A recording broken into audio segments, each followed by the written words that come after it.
सत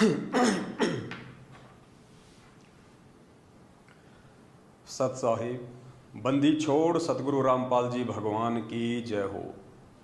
परमपिता परमात्मा सारी सृष्टि के रचनहार, कुल मालिक, असंख्य ब्रह्मांडों के स्वामी, तीनों लोकों में प्रवेश करके सबका भरण पोषण करने वाले जगत गुरु संत शिरोमणि सतगुरु रामपाल जी परमेश्वर जी के चरण कमल में साध संगति से जुड़े हुए हम सभी सत्सेवक भाई बहनों का कोटि कोटि सादर दंडवत प्रणाम। और वीडियो देख रहे आप सभी भगत भाई बहनों को दास की तरफ से प्यार भरा सत साहिब। भाई और बहनों, दया परमपिता परमात्मा की, जिनके आशीर्वाद से संगत लगातार जाग रही है, संगत ने अपनी आंखें खोल ली हैं। हजारों की संख्या में भगत भाई बहनों ने सतलोक आश्रम मैनेजमेंट हरियाणा से, जो कि बरवाला कांड का मुख्य दोषी है, पूज्य गुरुदेव सतगुरु रामपाल जी भगवान को हिसार जेल में भेजने का मुख्य कारण है, जिन्होंने सन 2014 बरवाला कांड के समय अपनी मनमानी हरकतें करते हुए अपने आप को गुरुजी से सर्वश्रेष्ठ साबित करने की होड़ में एक बरवाला कांड करवा डाला। भगत समाज को गुरुदेव के आदेशों की आड़ में काले कपड़े पहना के उन्हें गुंडा मवाली बना दिया गया। पुलिस वालों के सामने मरने मारने को लेके खड़ा कर दिया गया और गुरु आदेशों की सरेआम धज्जियां उड़ाई गई।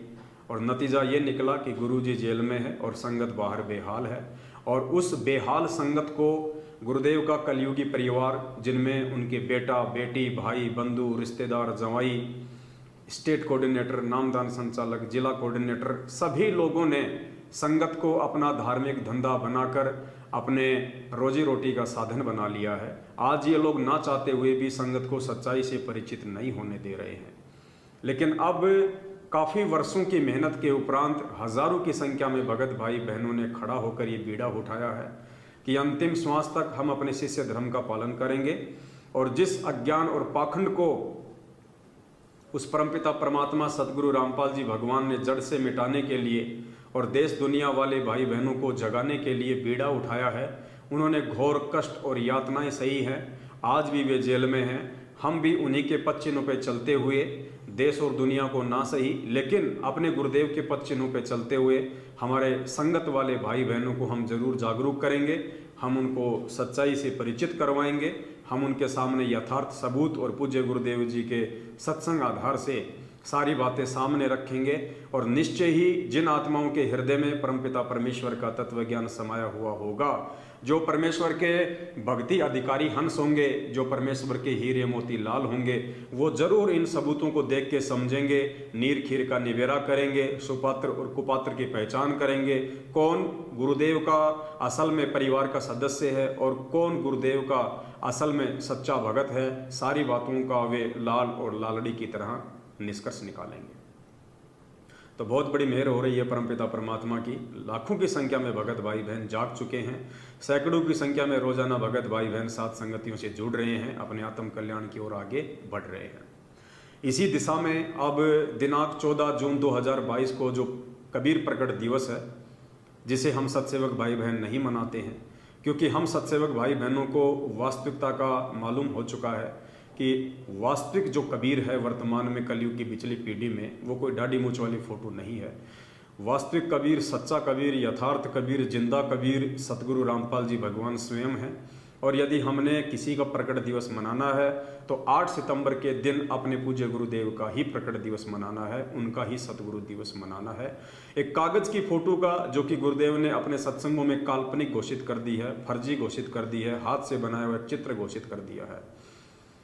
हम सत्सेवक उस फोटो का प्रकट दिवस मना के अपने गुरुदेव को दुखी नहीं करना चाहते हैं और ना हम दुखी करेंगे। और सन 2019 से हम इस कबीर प्रकट दिवस को त्याग कर वर्तमान कलयुग की पिछली पीढ़ी के असली कबीर सतगुरु रामपाल जी भगवान का 8 सितंबर के दिन प्रकट दिवस मनाते हैं। लेकिन परमेश्वर कहते हैं कि संत ना छोड़े संतता, चाहे कोटिक मिले असंत। जो संत होगा वो अपनी साधुता का, अपने संत पने का परित्याग नहीं करता है। और जो दुष्ट प्रवृत्ति के लोग होते हैं उन पे किसी भी प्रकार से ना ही तो गुरु ज्ञान का असर होता है, ना ही साथ संगति का कोई असर होता है। तो मेरे पीछे आप जो ये पीला पर्चा देख रहे हैं, ये 5 जून 2022 को अपनी उसी दुष्टता के तहत भगत समाज को वापस एक बार पुनः काल भगवान के भांग के नशे में सुलाने की दिशा की ओर प्रयासरत करते हुए सतलोक आश्रम मैनेजमेंट हरियाणा ने अर्थात पूज्य गुरुदेव सतगुरु रामपाल जी भगवान के कलयुगी परिवार वालों ने, स्टेट कोऑर्डिनेटरों ने निकाला है, ताकि संगत को एक बार पुनः जो है गुमराह किया जा सके। और पिछले 2 साल से इस कोरोना काल के चलते जो प्रकट दिवस एक दाढ़ी मूछ वाली फोटो का ये लोग नहीं मना पाए, जिसके चलते इन लोगों को अपने धार्मिक धंधे में करोड़ों का नुकसान हुआ है। अब ये लोग चाहते हैं कि हम उस धार्मिक धंधे में अब की बार 14 जून 2022 को एक कागज की काल्पनिक फोटो का प्रकट दिवस मना के संगत से करोड़ों अरबों में धन ऐंठा जाए। लेकिन पुण्यात्माओं, अब बात इनके हाथ से निकल चुकी है। ज़्यादातर संगत अब इनके झांसे से बाहर निकल चुकी है। सभी पुण्यात्माएं सत्सेवक भाई बहनों के ज्ञान आधारित वीडियो देख देख के समझ चुके हैं कि हमने एक कागज के कबीर को पूजने से हमारा भला होगा, या वर्तमान में जो जिंदा कबीर हमारे सतगुरुदेव जी के रूप में है उनको पूजने से, उनकी पूजा करने से हमारा भला होगा। जो कागज की फोटो ना हमें सत्संग सुना सकती है, जो कागज की फोटो ना हमें आशीर्वाद दे सकती है, जो कागज की फोटो ना हमें नाम दीक्षा दे सकती है, ऐसी कागज की फोटो को भगवान मान के पूजना तो वर्तमान के भगवान सतगुरु रामपाल जी भगवान की निंदा करना है, उनकी चुगली करना है। तो जो ज्ञानी आत्मा होगी, जो परमेश्वर के इस पंथ में मोक्ष की अधिकारी आत्मा होगी, वो ऐसी गलती नहीं करेगी। लेकिन इन लोगों ने एक प्रयास किया है इस पीले पर्चे के माध्यम से कि संगत को एक बार पुनः डराया जाए, धमकाया जाए, या संगत को एक बार भावों में भावित करके ऐसी ऐसी मीठी मीठी वाणियाँ लिख के संगत को एक बार पुनः इन फर्जी आश्रमों की तरफ दौड़ाया जाए। क्योंकि 14, 15, 16 जो इस कबीर प्रकट दिवस के उपलक्ष्य में ये लोग गरीबदास जी महाराज जी की वाणी का पाठ रख रहे हैं, ताकि ज़्यादा से ज़्यादा लोग जो है पाठ प्रकाश करवाएं, ज्योति का पैसा जमा कराएं और एक बार पुनः सतलोक आश्रम मैनेजमेंट हरियाणा को अपनी अय्यासी के लिए, अपनी रंगरेलियों के लिए संगत से करोड़ों में धन इकट्ठा करने का मौका मिल जाए। लेकिन अब ये संभव नहीं लग रहा है। दास आपको इस पीले पर्चे के ऊपर एक नज़र डलवाना चाहेगा, आप जी थोड़ा ध्यान से सुनिए और हम निष्कर्ष निकालेंगे परमपिता परमात्मा के ज्ञान आधार से कि वास्तव में क्या सत्य है, क्या असत्य है। ये पीला पर्चा सतलोक आश्रम मैनेजमेंट हरियाणा की तरफ से है या पूज्य गुरुदेव जी ने हिसार जेल से लिख के भेजा है, और ये पीला पर्चा हमारे लिए कितना महत्व रखता है और कितना महत्व नहीं रखता है। क्योंकि अब जितने भी भगत भाई बहन हैं, ज़्यादातर जो सतलोक आश्रम मैनेजमेंट हरियाणा के साथ भी जुड़े हुए हैं, उन्होंने उनको दान धर्म तो देना बिल्कुल ही बंद कर दिया है। क्योंकि उन्हें मालूम हो चुका है कि हमारे दान का सरेआम हमारी आंखों के सामने दुरुपयोग किया जाता है, राजनीति में लगाया जाता है, आरक्षणों में दिया जाता है, गैंगस्टरों की CBI जांच में दिया जाता है, अपनी रंगरेलियों के लिए गाड़ियां खरीदी जाती हैं, लोगों ने अपनी प्रॉपर्टियां बना ली है, और झूठे फर्जी आश्रमों में, इन पत्थरों में संगत के दान का पैसा बर्बाद किया जा रहा है। जबकि पूज्य गुरुदेव जी ने वर्षों पहले अपने सत्संगों में कह दिया था कि पुण्यात्माओं, आने वाले समय में ये नकली संतों के जितने भी आश्रम हैं, ये सब के सब हमारे ही काम आएंगे। तो संगत ने निष्कर्ष निकाल लिया कि गुरु जी का वचन सत्य है, गुरु जी ने जो बोल दिया वो देर सवेर होना ही होना है।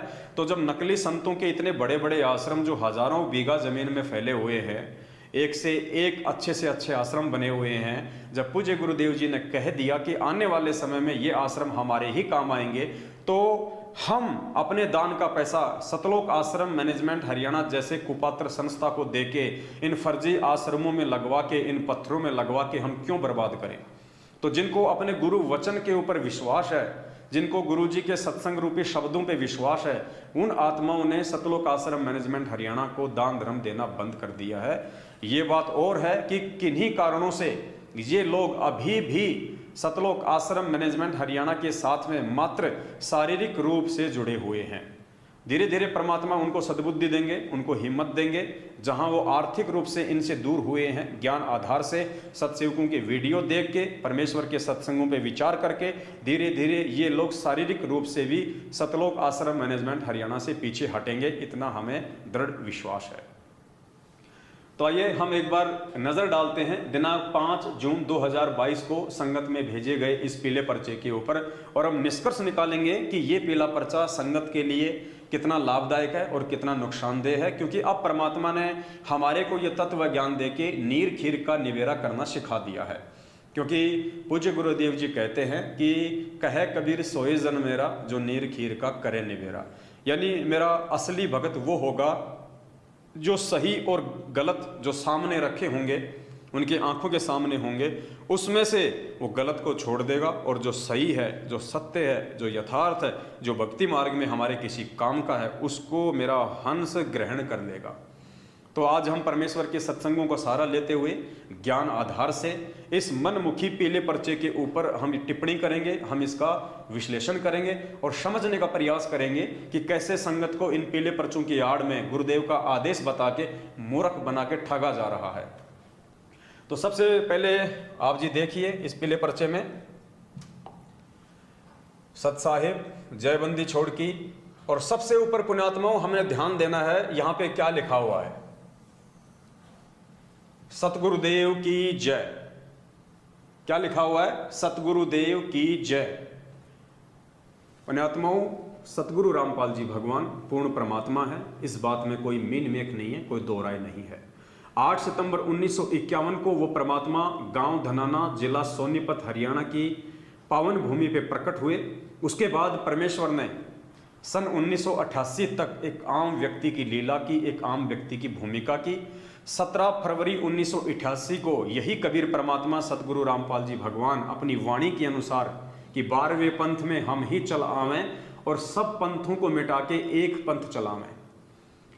तो आदरणीय गरीबदास जी महाराज जी के रूप में आके परमात्मा ने जो 12वां पंथ चलाया था, फिर आगे चल के उसी पंथ में 17 फरवरी 1988 को कि हम ही चल आवें और सब पंथों को मिटा के एक पंथ चलावें।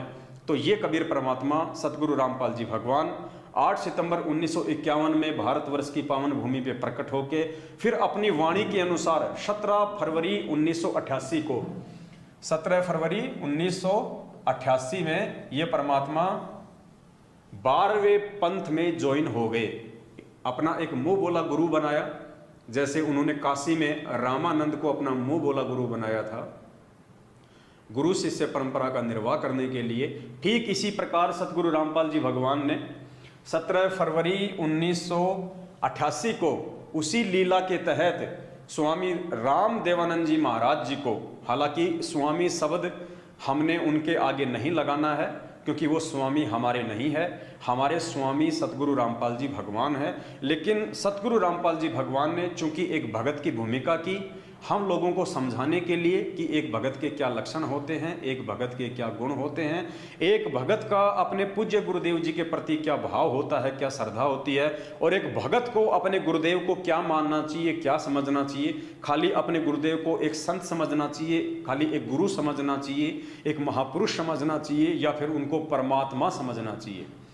तो ये सारी भूमिकाएं निभाते हुए, परमेश्वर होते हुए भी आप और हमारी आंखें खोलने के लिए उन्होंने भगत की भूमिका भी की, उन्होंने दास की भूमिका भी की, उन्होंने एक आम व्यक्ति की भूमिका भी की, और आज वे परमेश्वर की भूमिका में तो हैं ही हैं।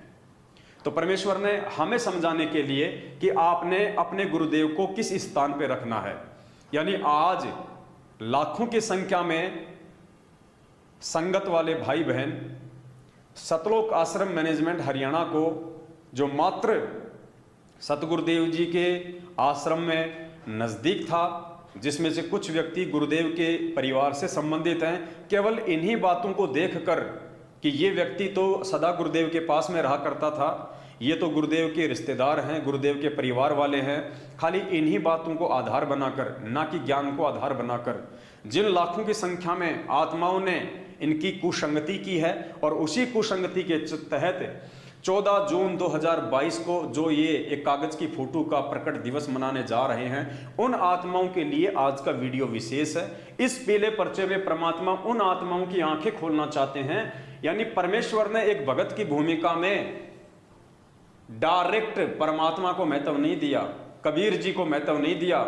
सतगुरुदेव जी ने भी एक भगत की भूमिका में सबसे पहले यहां ये लिखकर कि सतगुरुदेव जी की जय, परमेश्वर ने सतगुरु को ही महत्व दिया है, परमात्मा ने सतगुरु को ही ऊंचा रखा है, परमात्मा ने सतगुरु को ही प्रथम स्थान पे रखा है, हमारी आंखें खोलने के लिए कि नालायकों तुम किसका प्रगट दिवस मनाने जा रहे हो।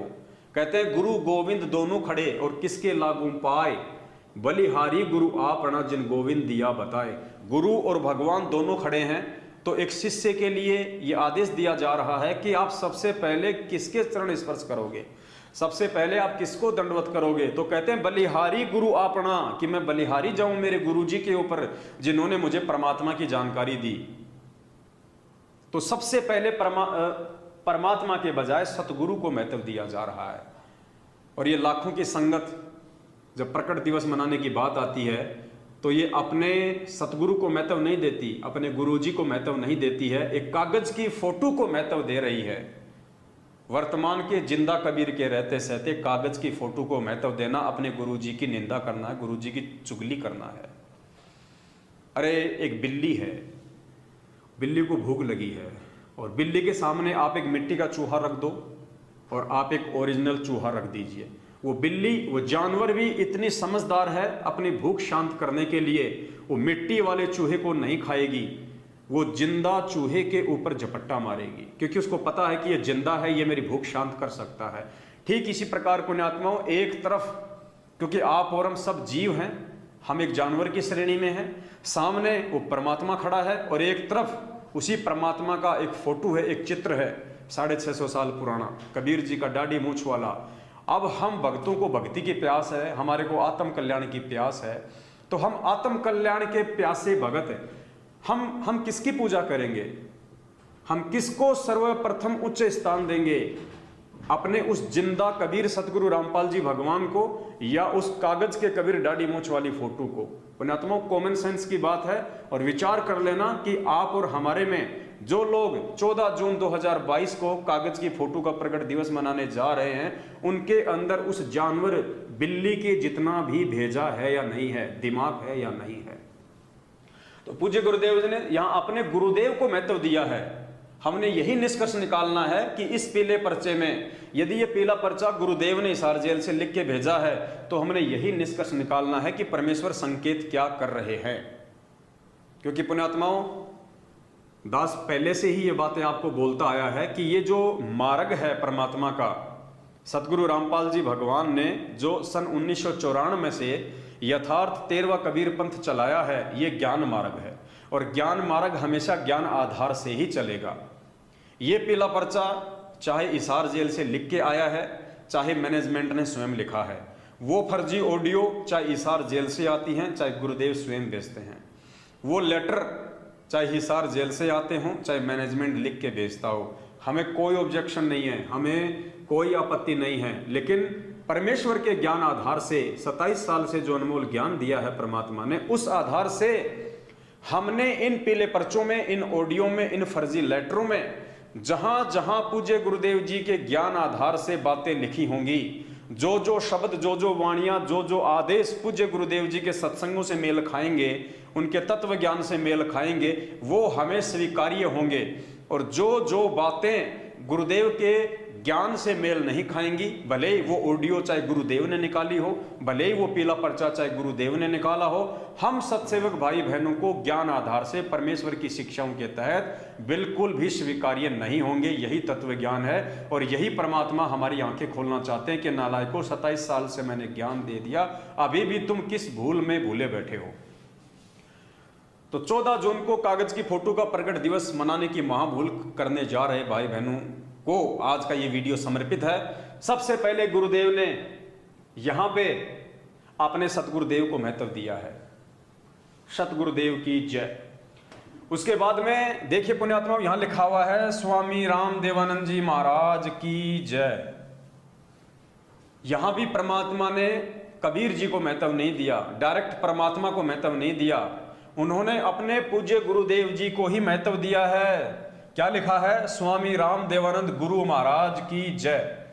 यानी यहां भी उन्होंने अपने गुरु को महत्व दिया और नीचे भी उन्होंने अपने गुरु को ही महत्व दिया है। ध्यान से सुनिए, आज का वीडियो बहुत ज्यादा इंपॉर्टेंट है। अब परमात्मा ने दोनों को महत्व क्यों दिया? हर जगह परमात्मा अपने गुरुदेव को ही महत्व क्यों दे रहे हैं? क्योंकि परमात्मा ने सत्संगों में हजारों बार बताया कि इस कबीर परमेश्वर के यथार्थ भक्ति मार्ग में वो परमात्मा स्वयं ही गुरु की भूमिका करता है, वो परमात्मा स्वयं ही सतगुरु की भूमिका करता है। उस परमेश्वर के अलावा कोई भी व्यक्ति इन सत मंत्रों को दान करने का अधिकारी नहीं होता है। परमात्मा स्वयं ही आके इन मंत्रों को दान करता है। और वर्तमान में तो पिछली पीढ़ी है, ये तो मोक्ष मार्ग है। इस समय तो परमात्मा ने स्वयं ही आना है और स्वयं ही परमेश्वर आए हुए हैं। तो परमात्मा ने सत्संगों के माध्यम से भी हमारी आंखें खोली हुई है। और परमात्मा ने क्या बताया सत्संगों के माध्यम से कि गुरु और इष्ट में कोई अंतर नहीं होता है। और जो व्यक्ति गुरु और इष्ट में अंतर समझता है उस व्यक्ति को बिल्कुल भी ज्ञान नहीं होता है। तो पुण्यात्माओं, आप जी सुनिए ध्यानपूर्वक परमपिता परमेश्वर जी का ये सत्संग कि परमेश्वर ने हमें क्या निर्देशित किया हुआ है। परमेश्वर कहते हैं, मालिक ने हमें इस सत्संग में बताया है कि गुरु और इष्ट में कोई अंतर नहीं होता है। तो सुनिए आप परमपिता परमेश्वर का ये अनमोल सत्संग।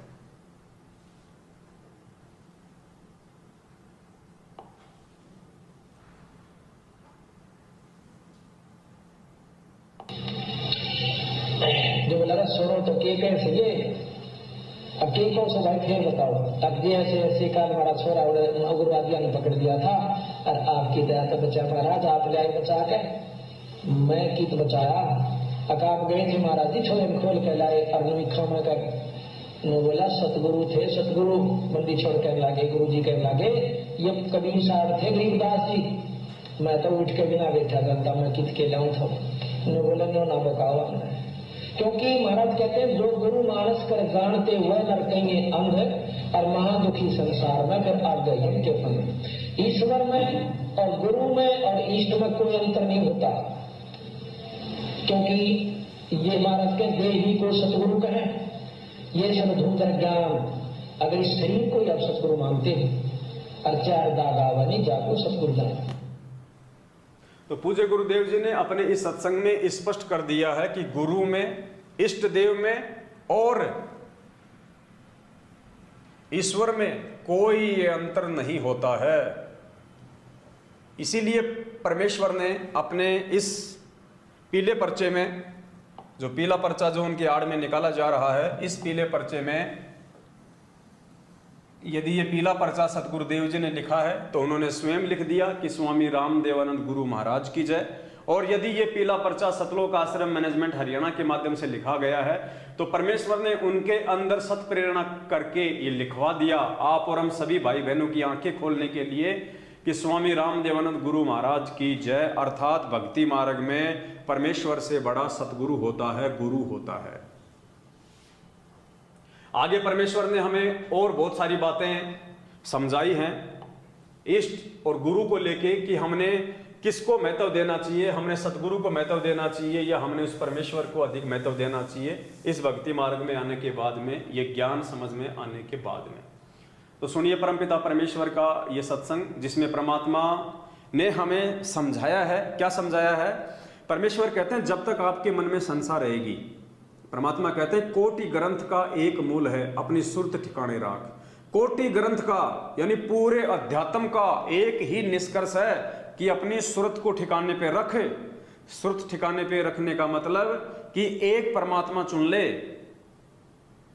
अगर आप दो परमात्माओं को अपने साथ में रखोगे, अपने गुरुजी को भी और दाढ़ी मूंछ वाली फोटो को भी, तो पूज्य गुरुदेव इस सत्संग में कह रहे हैं कि कभी न कभी तुम्हारे को धोखा लग सकता है। तुम्हारे मन में ये विचार आ सकता है कि कहीं ये गुरुजी बड़े हों या फिर कहीं ये कबीर जी बड़े हों, यानी ये गुरु बड़ा हो, कहीं ये भगवान बड़ा हो। गुरुजी यहाँ पे माता का उदाहरण देके समझा रहे हैं कि गुरु और इष्ट में कोई अंतर नहीं होता है। जब तक आपकी सुरत ठिकाने पे नहीं होगी, जब तक आप ज्ञान आधार से ये निर्णय नहीं कर लेंगे कि गुरुजी बड़े होते हैं या गोविंद बड़े होते हैं या गुरु और गोविंद दोनों इस भक्ति मार्ग में एक ही होते हैं, तब तक परमात्मा कहते हैं तुम भक्ति मार्ग पे निसंशय होकर आगे नहीं चल पाओगे। तुम्हारे मन में सदा यही विचार आएंगे कि हो सकता है उसमें ज्यादा शक्ति हो या हो सकता है उसमें ज्यादा शक्ति हो, मैं कहीं उसको पूजना छोड़ दिया इसलिए मुझे नुकसान हो रहा हो, या मैं उसको नहीं पूज रहा इसलिए हो सकता है मुझे नुकसान हो रहा हो। क्योंकि ये भाव आपके अंदर उस समय तक आएंगे जब आप दो भगवान मान के चलोगे। जब आप दो नावों की सवारी करोगे तो आपके अंदर संसार रहेगी रहेगी। तो परमेश्वर ने इस सत्संग के माध्यम से हमारी उस संसार का निवारण किया है, हमें समझाने का प्रयास किया है। तो आप भाई बहन थोड़ा ध्यान से सुनिए। कृष्ण का अधिक सेवन कर सुख दे बोले साख, भाई कोट ग्रंथ का अर्थ है तू सुरत ठिकाने राख। अब कहते हैं सब ग्रंथों का यही, करोड़ ग्रंथों का अर्थ मैं तुझे बताऊं कि सुरत अपना दिद्य ने अपनी नीत ने एक जगह ठिकाने डाट कर राख के तेरा इष्ट उपास्य यूज। अब जब यह सुरत यहाँ डटेगी तो उपासना पर भी डटेगी, नहीं तो न रहेगी मन में कहते फलाना देवता करी सकती हो, कहते माता ने पूज ले वाह नाराज हो रही हो। इस तरह की उपासना रखोगे तो सुरत नहीं टकेगी, काम नहीं बनेगा। समझ में आप जी के आ गया होगा। गुरुदेव कह रहे हैं कि करोड़ ग्रंथ का एक मूल है अपनी सुरत ठिकाने राख, यानी अपने इष्ट उपास्य की पहचान कर ले। अपने मन में ये शंका मत रख कि मेरा गुरु ये है या फिर भगवान ये है, भगवान ये है या मेरा गुरु ये है, ये ज़्यादा शक्तिशाली है या ये ज़्यादा शक्तिशाली है। कहीं मैं इसकी पूजा करना छोड़ दूं तो मुझे नुकसान ना हो जाए, कहीं मैं उसकी पूजा करना छोड़ दूं तो मुझे नुकसान ना हो जाए। गुरुदेव कहते हैं अपनी सुरत को ठिकाने रख। करोड़ों ग्रंथों का यही सार है, यही मूल मंत्र है। यानी आत्मा यदि एक है तो उसका परमात्मा भी एक ही है। और जो भगत तत्व ज्ञान आधार से इस बात का निष्कर्ष निकाल लेगा वही परमेश्वर का सच्चा सेवक होता है, और वही आत्मा निसंशय होके, शंका रहित होके भक्ति मार्ग पे टिक सकती है। कोई भी व्यक्ति उसको भ्रमित नहीं कर सकता। अन्यथा कोई भी ऐरा गहरा व्यक्ति आपको झूठे आदेश बता के कागज की फोटो दाढ़ी मूंछ वाले के नाम पे प्रकट दिवस मनवा के आपको दान धर्म ज्योति के नाम पे लूटते ही रहेंगे। और भी परमेश्वर ने काफी सत्संग में बहुत ही अच्छे से हमारा शंकाओं का निवारण किया है। इस सत्संग को आप ध्यान से देखिएगा। परमपिता परमात्मा सदगुरु रामपाल जी भगवान ने ज्ञान आधार से हमारी शंकाओं का पुरजोर समाधान किया है। और पूज्य गुरुदेव जी कह रहे हैं कि इष्ट और गुरु में कोई अंतर नहीं होता है। गुरु और इष्ट में कोई अंतर नहीं होता है, अर्थात अपने गुरु को ही इष्ट मान के पूजना है। इस सत्संग का जो निष्कर्ष है, 1 मिनट का सत्संग है, ध्यान से सुनिए। पूज्य गुरुदेव जी कह रहे हैं कि आपने अपने गुरु को ही इष्ट मान के पूजना है। यानी पूज्य गुरुदेव जी ने फाइनल कर दिया कि कोई दाढ़ी मूंछ वाली फोटो नहीं, कोई 650 साल पहले वाला कबीर नहीं। आपने, वर्तमान वालों ने, बिजली पीढ़ी वालों ने, आप और हम सभी भगत भाई बहनों ने क्या करना है गुरुदेव के आदेश अनुसार कि अपने ही गुरु को इष्ट मानकर पूजना है। ध्यान से सुनिएगा ये सत्संग परमपिता परमेश्वर जी का। एक पति को छोड़कर आन में आस्था रखने वाली पत्नी को व्यभिचारिणी कहते हैं। तो अपने ही पति से हर इच्छा पूरी हो उसी को पति भर्ता कहते। तो हम जब पति भर्ता पद पर आ जाएंगे तो परमात्मा कहते हैं पति भर्ता जमी पर जो जो धर है पावे, समर्थ झाड़ू देते है ना काटा लग जावे।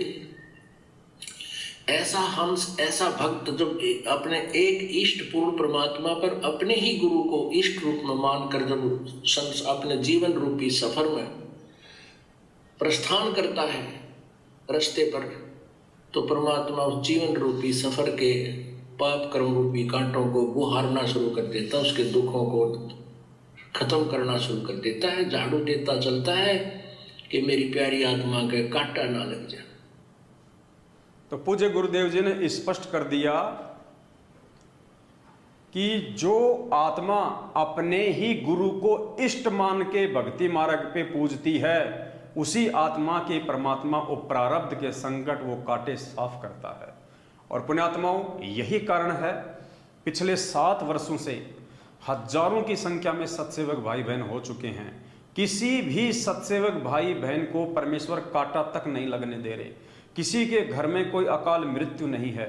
और दूसरी तरफ एक आत्मा के 2 पति मानकर व्यभिचारिणी भक्ति कर रहे सतलोक आश्रम मैनेजमेंट हरियाणा वाले, जो अपने पूज्य गुरुदेव भगवान को छोड़ के, अपने गुरुदेव को कबीर परमेश्वर ना मान के, एक कागज की फोटो को कबीर परमात्मा मान के उनको भोग लगाते हैं, उनको भगवान मानते हैं, अपने गुरुदेव की निंदा करते हैं। ये गुरुदेव की निंदा में ही आता है। जो व्यक्ति अपने गुरुदेव को भगवान ना मान के, उनको भोग ना लगा के, उन्हीं की आंखों के सामने उन्हीं के द्वारा बताई गई एक काल्पनिक फोटो, हाथ से छपी हुई फोटो को भगवान मान के, उसके आगे हलवे राम का, खीर राम का भोग लगा के, भोग की आरती करके वो अपने गुरुदेव को गालियां देते हैं, अपने गुरुदेव की निंदा चुगली करते हैं। ये सूक्ष्म चाल होती है काल भगवान की। तो परमात्मा कहते हैं ऐसी आत्मा जो अपने दो दो पति समझती है, वो व्यभिचारिणी भक्ति कर रही होती है, वो वेश्या भक्ति कर रही होती है। जिस औरत का एक से अधिक पति होते हैं वो औरत पतिव्रता नहीं होती, वो व्यभिचारिणी औरत होती है। और जिस आत्मा के एक से अधिक पति होते हैं वो भी व्यभिचारिणी आत्मा होती है, वो पतिव्रता भगत आत्मा नहीं होती। तो सतलोक आश्रम मैनेजमेंट हरियाणा, गुरुदेव का कलयुगी परिवार और उनके पीछे लगी हुई मूर्खता में लाखों की संगत ने अपने गुरुदेव को छोड़ के, जो कि साक्षात कबीर परमेश्वर हैं, रोज संध्या आरती करते हो, मेरे गुरुदेव भगवान दियो काट काल की फांसी। किससे प्रार्थना कर रहे हो? अपने गुरुदेव से प्रार्थना कर रहे हो, गुरुदेव को भगवान कह रहे हो, और उसी भगवान की आंखों के सामने एक मुर्दा दाढ़ी मूछ वाली फोटो को भगवान मान के तुम भोग लगा रहे हो। तो तुम अपने गुरुदेव को गाली दे रहे हो और स्वयं तुम व्यभिचारिणी भक्ति कर रहे हो। और भी काफी सत्संगों में परमात्मा ने ज्ञान आधार से हमारी शंकाओं का निवारण किया है। ये सत्संग देखिए, छोटे छोटे सत्संग हैं, परमेश्वर ने बड़े प्यार से हमें समझाने का प्रयास किया है। और क्या कह रहे हैं परमात्मा इस सत्संग में? गुरुदेव इस सत्संग में हमें समझाते हुए कह रहे हैं कि पुण्यात्माओं, यदि साक्षात जिसको तुम धोखे से कबीर परमात्मा समझते हो, दाढ़ी मूछ वाले को, अगर वो भी तुम्हारे सामने आके खड़ा हो जाए और कहे कि मैं परमात्मा हूं, मुझे पूजो, तो गुरुदेव कह रहे हैं कि आपने रिजेक्ट कर देना है कि नहीं जी, हमारे परमात्मा तो हमारे गुरुदेव हैं। पुण्यात्माओं विचार कर लेना, तुम ये कबीर प्रगट दिवस मनाने नहीं जा रहे, तुम अपनी किस्मत के ऊपर पत्थर मारने जा रहे हो। चंद लोगों के बहकाव में आके, उन चंद लोगों के बहकाव में आके जो काफी वर्षों से काल प्रेरित हैं, जो गुरुदेव को मानुष मानते हैं, जो गुरुदेव के परिवार वाले उनको केवल अपना रिश्तेदार ही मानते हैं, परमेश्वर तो छोड़िए गुरु भी नहीं मानते।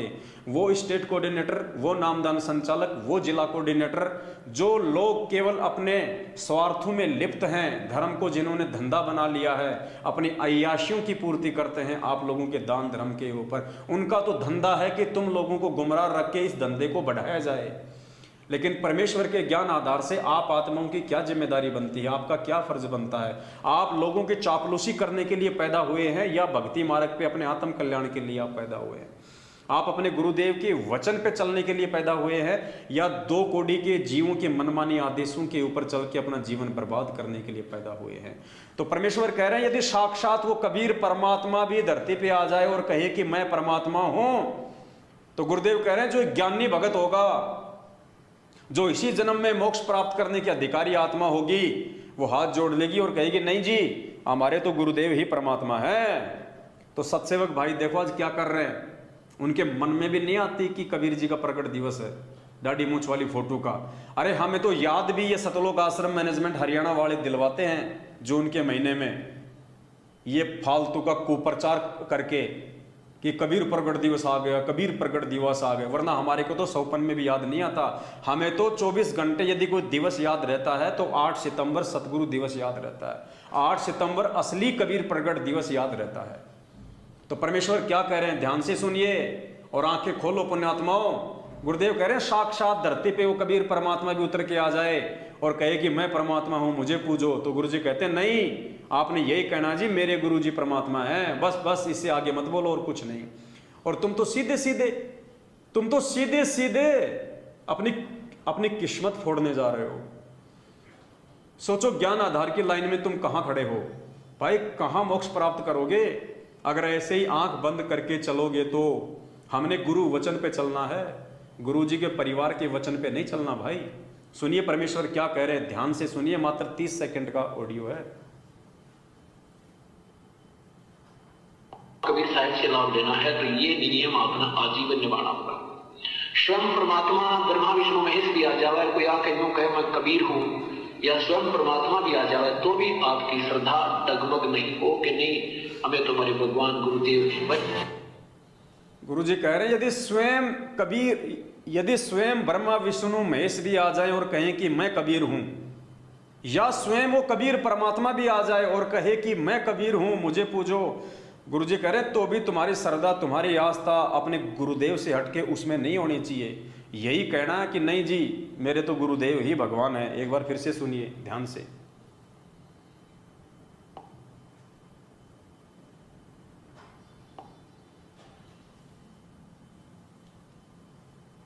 कबीर साहिब से लाभ लेना है तो ये नियम अपना आजीवन निभाना होगा। स्वयं परमात्मा ब्रह्मा विष्णु महेश भी आ जाए, कोई आके यूं कहे मैं कबीर हूं, या स्वयं परमात्मा भी आ जाए तो भी आपकी श्रद्धा डगमग नहीं हो कि नहीं हमें तुम्हारे भगवान गुरुदेव। स्पष्ट कर दिया परमात्मा ने। लेकिन ये संकेत वो आत्मा समझेंगी जो परमेश्वर की अति प्रिय आत्मा होंगी, जिनको परमात्मा ने इसी कलयुग की बिचली पीढ़ी में अपने रहते सहते मोक्ष देना होगा।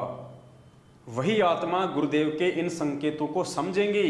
ऐरे गहरे मंद बुद्धि देखा देखी भेड़ चाल में चलने वाले लोग इस संकेत को नहीं समझेंगे। तो स्पष्ट कर दिया परमेश्वर ने सत्संग के माध्यम से पुण्यात्माओं।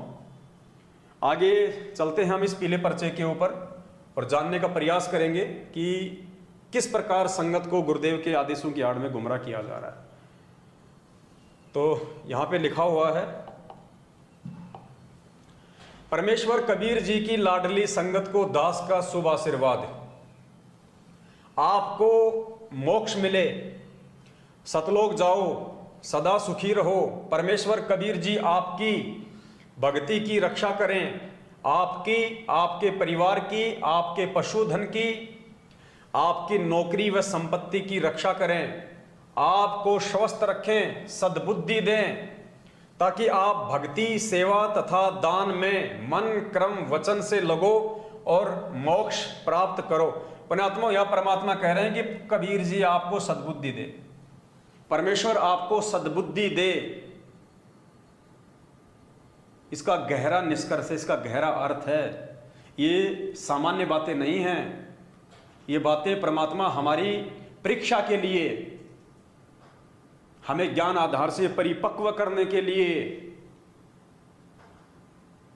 पुण्यात्माओं इस प्रकार के शब्दों का इस्तेमाल होता है ताकि हमारी बुद्धि खुले कि हम कहां चल रहे हैं इस अध्यात्म में, इस भक्ति मार्ग में।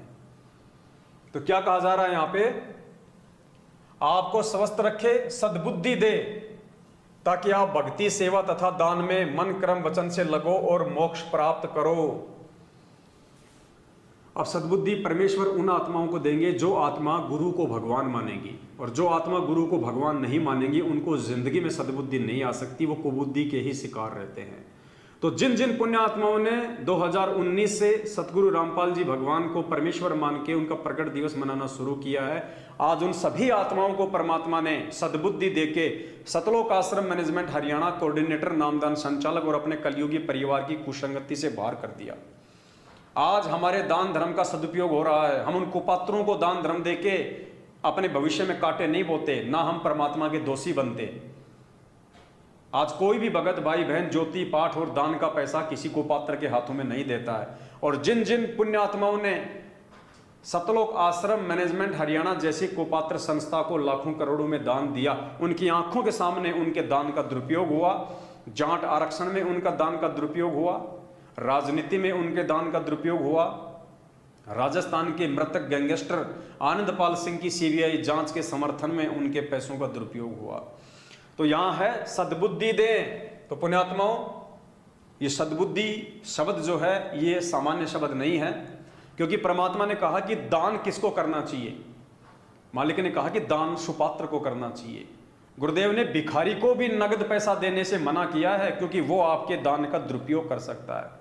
भिखारी को भी परमात्मा ने पैसा देने से मना किया है। तो दान जो है वो सुपात्र को किया जाता है।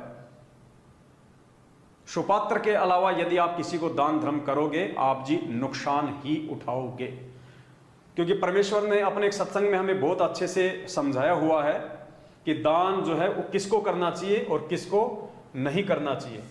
तो एक छोटा सा सत्संग है परमपिता परमेश्वर का, दास आपको सुनाना चाहेगा। आप जी थोड़ा ध्यान से सुनिएगा। पुण्यात्माओं, ये समय हमें बार बार नहीं मिलेगा, ये मोक्ष मार्ग है, और जब तक हम ज्ञान आधार से मजबूत नहीं होंगे, परिपक्व नहीं होंगे, काल हमारे को ऐसे ही ठगता रहेगा। तो हम काल की ठगी का शिकार ना हो। सुनिए परमपिता परमेश्वर का ये अनमोल सत्संग, फिर हम आगे इस पीले पर्चे पे चलेंगे। पीला पर्चे पे आगे चलने से पहले सत्संग को ध्यान से सुनना अति आवश्यक है, क्योंकि परमात्मा ने दान देने के विषय में बताया है कि दान देना किसको चाहिए, सुपात्र को या कुपात्र को। यदि आप किसी कुपात्र को दान दोगे तो आपको क्या नुकसान होगा, सुपात्र को दोगे तो क्या फायदा होगा। क्योंकि बहुत सारे लोग जो है सतगुरुदेव जी को कहा करते थे दर्शनों के समय, या उनके भक्तों को कहा करते थे कि तुम्हारे गुरु जी तो दान देने के लिए भी मना करते हैं। तो परमेश्वर ने सत्संग के माध्यम से काफ़ी बातों का खुलासा किया है, जिससे कि भोले भगत समाज को भी समझ में आएगा कि व्यर्थ में गुरुदेव के वचनों के विपरीत चलते हुए हम सतलोक आश्रम मैनेजमेंट हरियाणा जैसी कुसंस्था को, उन कुपात्रों को दान धर्म देके और गुरुदेव के वचन को तोड़ रहे हैं। तो ध्यान से सुनिए सतगुरुदेव जी का ये आदेश। अब कई भक्त कहते हैं कि हमें कह रहा था कि आपके गुरुजी तो अन्य किसी की हेल्प करने को मना करते हैं। नहीं, हेल्प करने का स्थान होता है, जैसे फल डागी की तरह या सूखा पड़ गया, कोई एक्सीडेंट दुर्घटना होगी, वहां मदद करो। जैसे किसी भिखारी को दान नहीं देना। अब कोई अपना धंधा करके खाओगा, कुछ भगवान के गुण गाओगा, उसको मालिक के चरणों में लाओ, उसका नाम दिलाओ, उसको भक्ति कराओ, उसका उद्धार हो जाएगा। तो भिखारी को दान देना या किसी अन्य संत को दान देना नहीं चाहिए। उनको क्या दे सकते हो, खाना खिला सकते हो, कोई वस्त्र सिलाकर पहना सकते हो, अगर आप उसकी मदद करना चाहते हो। उसको कैश ना देना, क्योंकि वो साधु संत नहीं है, वो भिखारी बकवादी व्यक्ति हैं। अगर सारे भिखारी हो जाए फिर कमावे कौन होगा। एक व्यक्ति ने एक भिखारी को 100 रुपये दे दिए। अब ये क्या करते हैं, सारी बकवाद करते हैं, शराब ये पीवे, मांस ये खावे, क्यों फ्री का मिल रहा है, और फिर सबके गधे बनेंगे, किसी कुत्ते बनेंगे, वो संस्कार और बढ़ेगा, वो वापस देना पड़ेगा। कोई वैसे थोड़ा किसी से ले लिया वो देना नहीं। कहते तुमने उस दरगाह का मैल नहीं देखा और धर्मराज के तिल तिल का लिखा। 100 रुपये दे दिए। पहले वो पौवा पीता था शराब का, उस दिन एकदम अच्छा दाव लग गया, उसने आधा पिया। अब शराब पी कर रोज पत्नी ने कुटे, बच्चों ने कुटे, पिटाई करता था, वो दुखी थे। उस दिन आधा पी लिया, ज्यादा दिमाग खराब हो गया उसका, परिवार की पिटाई करती, उसकी पत्नी उसको सारे बच्चों को लेकर कुएं में गिर कर मर गई। आपके 100 रुपये के दान ने एक परिवार उजाड़ दिया। आपको भी पाप लग गया क्योंकि आप उसके भागी बने। तो क्या फायदा दिया उस दान ने। गुरु बिन माला फेरते, गुरु बिन देते दान, गुरु बिन दोनों निष्फल है, जय पूछो वेद पुराण। अब जैसे द्रौपदी ने एक अंधे महात्मा को एक कपड़ा दिया था 9 इंच बाई 3 फुट 4 फुट, एक छोटी सी टुकड़ा अपनी साड़ी से पाड़कर। वैसे उसको दान करने में सारी साड़ी उसकी खराब हो गई थी, लेकिन महात्मा को केवल एक इतना साइज मिला था। और वो स्वयं परमात्मा थे, क्योंकि ये अपनी आत्मा के साथ फिरते हैं और पहले आने वाले किसी संकट से बचाने के लिए पहले लीला करते हैं। भले उन्होंने नाम नहीं ले रखा था, फिर भी दान जो सुपात्र को दे दिया जाता है, कोई अच्छे साधु संत को, उसका भी फल मिलता है, लेकिन मोक्ष नहीं हो सकता उससे। तो छोटे मोटे संकट निवारण भी परम संत से ही होते हैं। वो परमात्मा स्वयं ही लीला करता है संत की। इसलिए साधु संतों जब तक महिमा बनी रही, वो स्वयं कर जाता था 2-4 जगह, और फिर सब किन्ना टूक मिले जाते जो लाल कपड़े पहन के फिरते थे। अब ये साधु एक जैसे ही होंगे, क्योंकि वो भी साधु भी तो उसी की आत्मा है भगवान की। तो उनके लिए तड़प रहे, लेकिन रास्ता मिल नहीं रहा, बताते हैं तो वो मान नहीं रहे, तो बच्चे हैं उसके। तो सभी के लिए परमात्मा समदृष्टि है, सभी का लाभ, सबके दुखों से बचाने की चेष्टा करता है। तो परमात्मा ने सत्संग में स्पष्ट कर दिया है कि आपके द्वारा कुपात्र को दिया गया वो 100 रुपये उस भिखारी को एक परिवार के उजड़ने का कारण बन गया। वो परिवार तो उजड़ा सो उजड़ा, उस परिवार के उजड़ने में आपके दान का जो सहयोग है उसके चलते आप भी दोषी बने।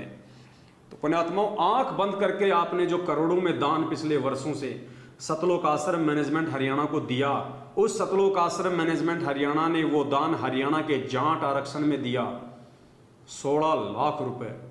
वो तो खाली एक छोटा सा वीडियो हमारे हाथ लगा है, बाकी तो पता नहीं करोड़ों में दान दिया इन्होंने, सिर्फ अपनी जाति के चलते। क्योंकि ये भी जाट और आरक्षण भी जाटों का, क्योंकि ये भगत तो है नहीं मैनेजमेंट वाले, और सारे के सारे 90% ये जाट समाज के लोग हैं सतलोक आश्रम मैनेजमेंट हरियाणा में। तो जातिवाद का जहर इनके अंदर कूट कूट के भरा हुआ है। दास ने आपको काफी वीडियो पहले दिखा दिए हैं। तो अपनी बिरादरी वालों के प्रति रहम दर्शाते हुए, गुरुदेव के वचन को तार तार करते हुए, संगत की तरफ ना देखते हुए उनके दान का करोड़ों रुपया इन्होंने 2018 में हरियाणा के जाट आरक्षण के समय उन जाटों को दिया, उनको पात्रों को दिया, जिसका नतीजा आज ये संगत भुगत रही है। वो जाट उस पैसे का क्या करेंगे? भंडारे तो करने से रही, वो हुक्का पिएंगे, शराब पिएंगे, बीड़ी पिएंगे, सुल्फा पिएंगे, गांजा पिएंगे, राजनीति में लगाएंगे, उल्टे सीधे काम करेंगे। अब उसी रेशियो में पूरे भगत समाज को, जिन्होंने इन कुपात्रों को दान दिया था, देखा देखी में आंख बंद करके उन सबको परिणाम भोगने पड़ेंगे। और ज्यादातर संगत परिणाम भोग भी रही है। आए दिन संगत में सतनामी और सारनामी लोग एक्सीडेंट में बेमौत मर रहे हैं, अकाल मौत मर रहे हैं। ये उन्हीं सब परिणामों का नतीजा है जो आपने आंख बंद करके इनको पात्रों को दान दिया, अपने गुरुदेव की मर्यादा तोड़ी, गुरुदेव का वचन तोड़ा।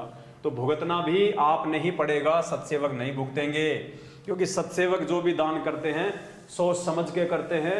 सत्सेवक किसी भी दाढ़ी मूंछ वाली फोटो को परमात्मा नहीं मानते हैं। सत्सेवक केवल अपने गुरु जी को ही परमात्मा मानते हैं। आगे चलिए, पीले पेज में क्या लिखा हुआ है। आज हमें जो अनमोल ज्ञान, अध्यात्म का सत्य ज्ञान यानी तत्व ज्ञान, सच्ची साधना, सच्चे भगवान का ज्ञान मिला है, यह उपकार स्वयं सत्य पुरुष कबीर जी ने अपने ऊपर किया है। पुण्यात्माओं, पॉइंट पे ध्यान देना। यानी आज जो हमें यथार्थ ज्ञान मिला है, जो सत्य ज्ञान मिला है, जो मोक्ष का मार्ग मिला है, ये क्या लिखा जा रहा है? यह उपकार स्वयं सत्य पुरुष कबीर जी ने अपने ऊपर किया है। तो पुण्यात्माओं, आज हमारे को ज्ञान दिया किसने? आज हमारे को सत्संग सुनाई किसने? आज हमारे लिए ज्ञान गंगा पुस्तक लिखी किसने?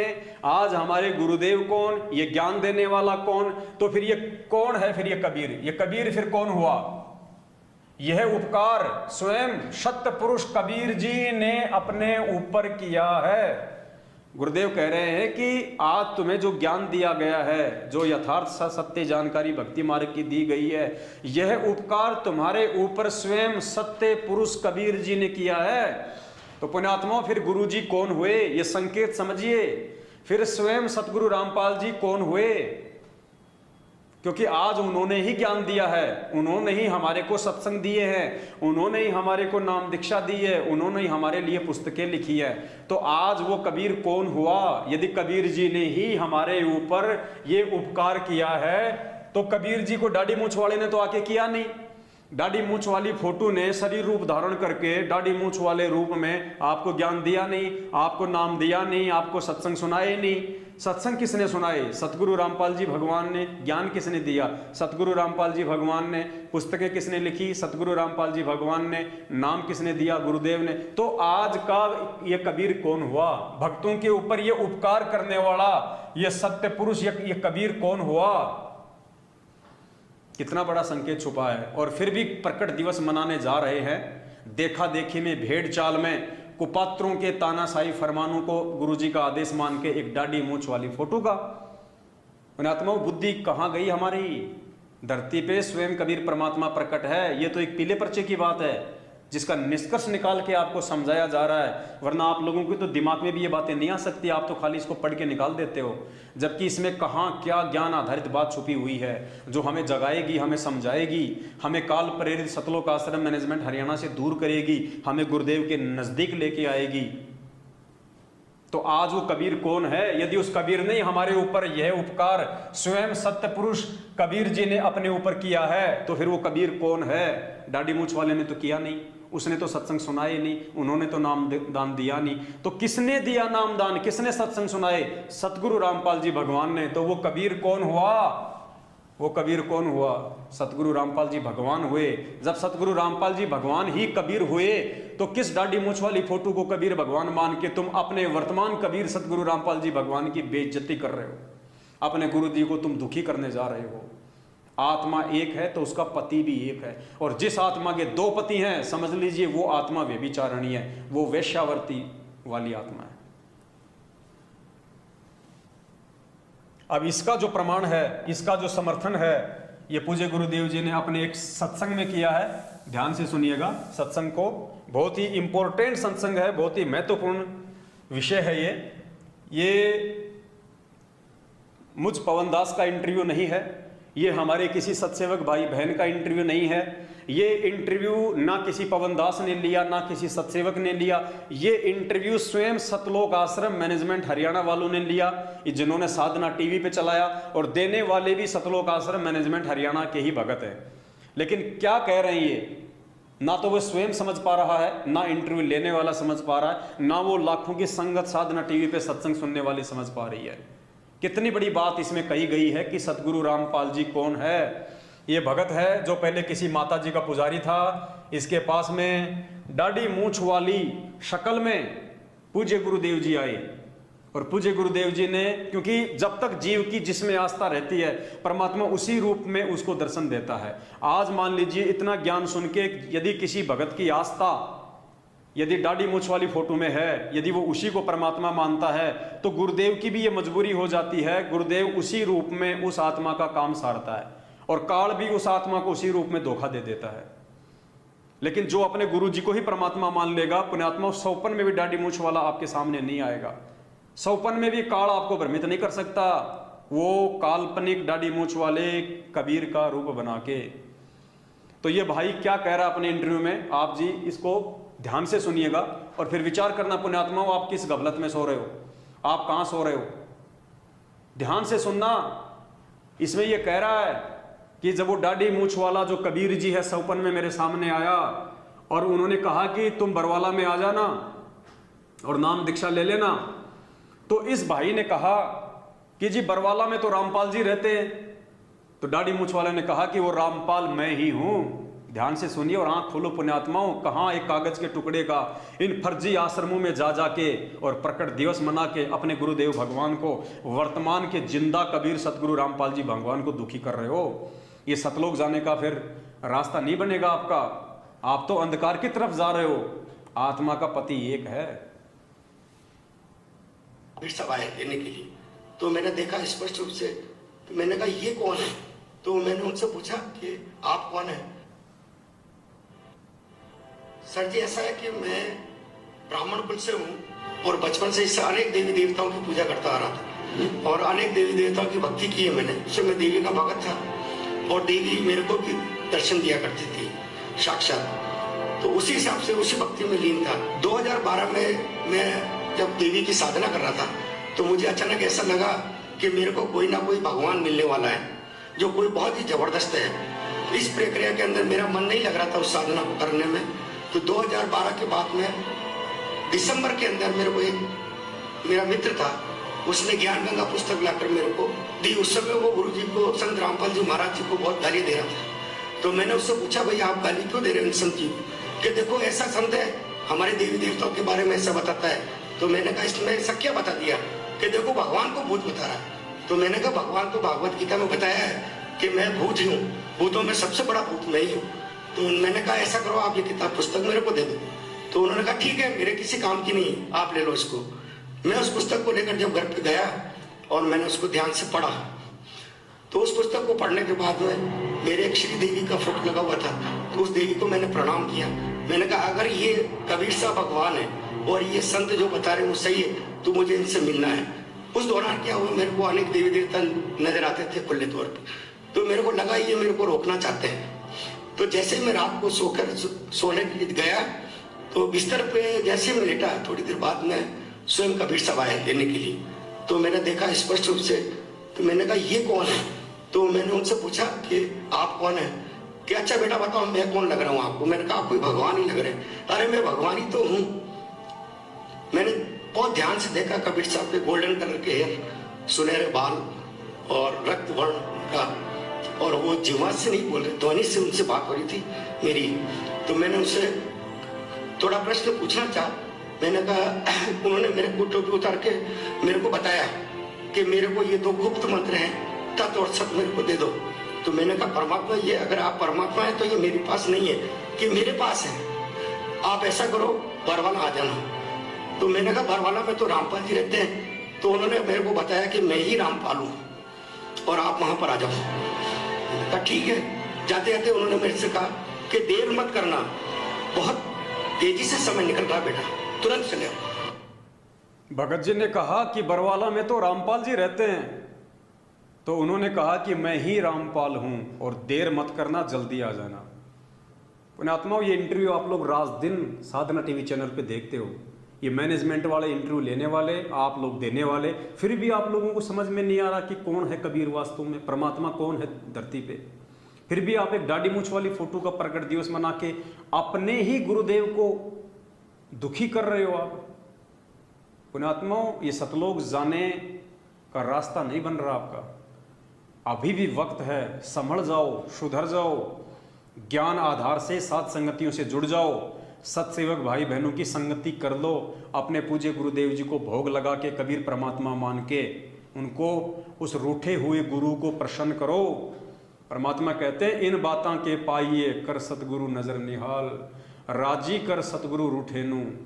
ये 2014 बरवाला कांड के बाद, और ये कागज की फोटोओं का प्रकट दिवस मना के उनको भोग लगा के तुमने उस जिंदा कबीर सतगुरु रामपाल जी भगवान को जो दुखी कर रखा है, अगर सतलोक चाहिए, अगर मोक्ष चाहिए, अगर इस लोक में सुख शांति चाहिए तो उनको सुखी करो, उनको राजी करो, वरना तुम्हारी बैटरी चल रही है, भक्ति नहीं चल रही। और जिस दिन वो बैटरी समाप्त होगी, आए दिन संगत में जो सतनामी और सारनामी लोग बेमौत मर रहे हैं, वो हसर तुम्हारा होगा एक दिन, कोई बचाने नहीं आएगा, क्योंकि तुमने वो कर्म किए नहीं जिन कर्मों के करने से सतगुरु जो है प्रसन्न हो। तो आपकी आंखों के सामने ये इंटरव्यू था, उसके बाद भी आपको समझ में आवे या ना आवे, ये तो पुण्यात्मा आपके अपने संस्कारों के ऊपर है, इसमें हम कुछ नहीं कर सकते। तो चलो हम आगे इसमें आगे बढ़ते हैं। वे कबीर, वे परमेश्वर सन 1398 यानी विक्रम संवत 1455 में जेठ मास की पूनम को सुबह ब्रह्म मुहूर्त में सूर्य उदय होने से 1.5 घंटा पहले काशी बनारस शहर में कमल के फूल पर लहरतारा तालाब में सत्यलोक से चलकर आकर शिशु रूप में विराजमान हुए थे। पुण्यात्माओं, यहां क्या कहा जा रहा है, ध्यान से देखना, सेंटेंस को समझना। क्या कहा जा रहा है यहां पे, यानी सुबह सुबह ब्रह्म मुहूर्त में काशी शहर में लहरतारा तालाब में सत्यलोक से चलकर शिशु रूप में विराजमान हुए थे। पुण्यात्मा, ये थे शब्द है यहां पे, थे है नहीं है। वो 650 साल पहले परमात्मा थे, वो दाढ़ी मूछ वाले जिस रूप में आए थे, जिसका आज आप प्रकट दिवस मना रहे हो। परमात्मा कहते हैं वो विराजमान हुए थे, यानी जिसको आप आज कबीर मान रहे हो, दाढ़ी मूछ वाली फोटो को, उस रूप में वो कबीर परमात्मा 650 साल पहले आए थे। अगर उस समय आप उनको भगवान मान के भोग लगाते, उनका प्रकट दिवस मनाते, तब तो आपकी वाहवाही थी, तब तो आप सतलोक जाने के अधिकारी बनते। लेकिन उस समय तो आपने ये कह के रिजेक्ट कर दिया कि ये तो एक विधवा ब्राह्मणी ने जन्म देके शर्म के मारे छोड़ दिया, ये तो जुलाहे का बेटा है, ये तो नीरू का बेटा है, दानकों की बस्ती में रहता है, ये काहे का कबीर है, अपने आप को पाखंडी ये परमात्मा कहता है। उस समय तो ये कह रहे थे, और आज उस फोटो को भगवान मान के तुम सतलोक का वीजा लेना चाहते हो। जिंदगी में नहीं मिलेगा। सतलोक का वीजा तो वो देगा जो आज जिंदा रूप में धरती पे बैठा है, जो ठप्पा लगाता है, ठप्पा, वो सतगुरु रामपाल जी भगवान बनाएगा वीजा। तो वो तो विराजमान थे, यानी 650 साल पहले था वो कबीर, आज नहीं है। आज तो सतगुरु रामपाल जी भगवान है। आगे बढ़िए, आगे परमेश्वर कह रहे हैं,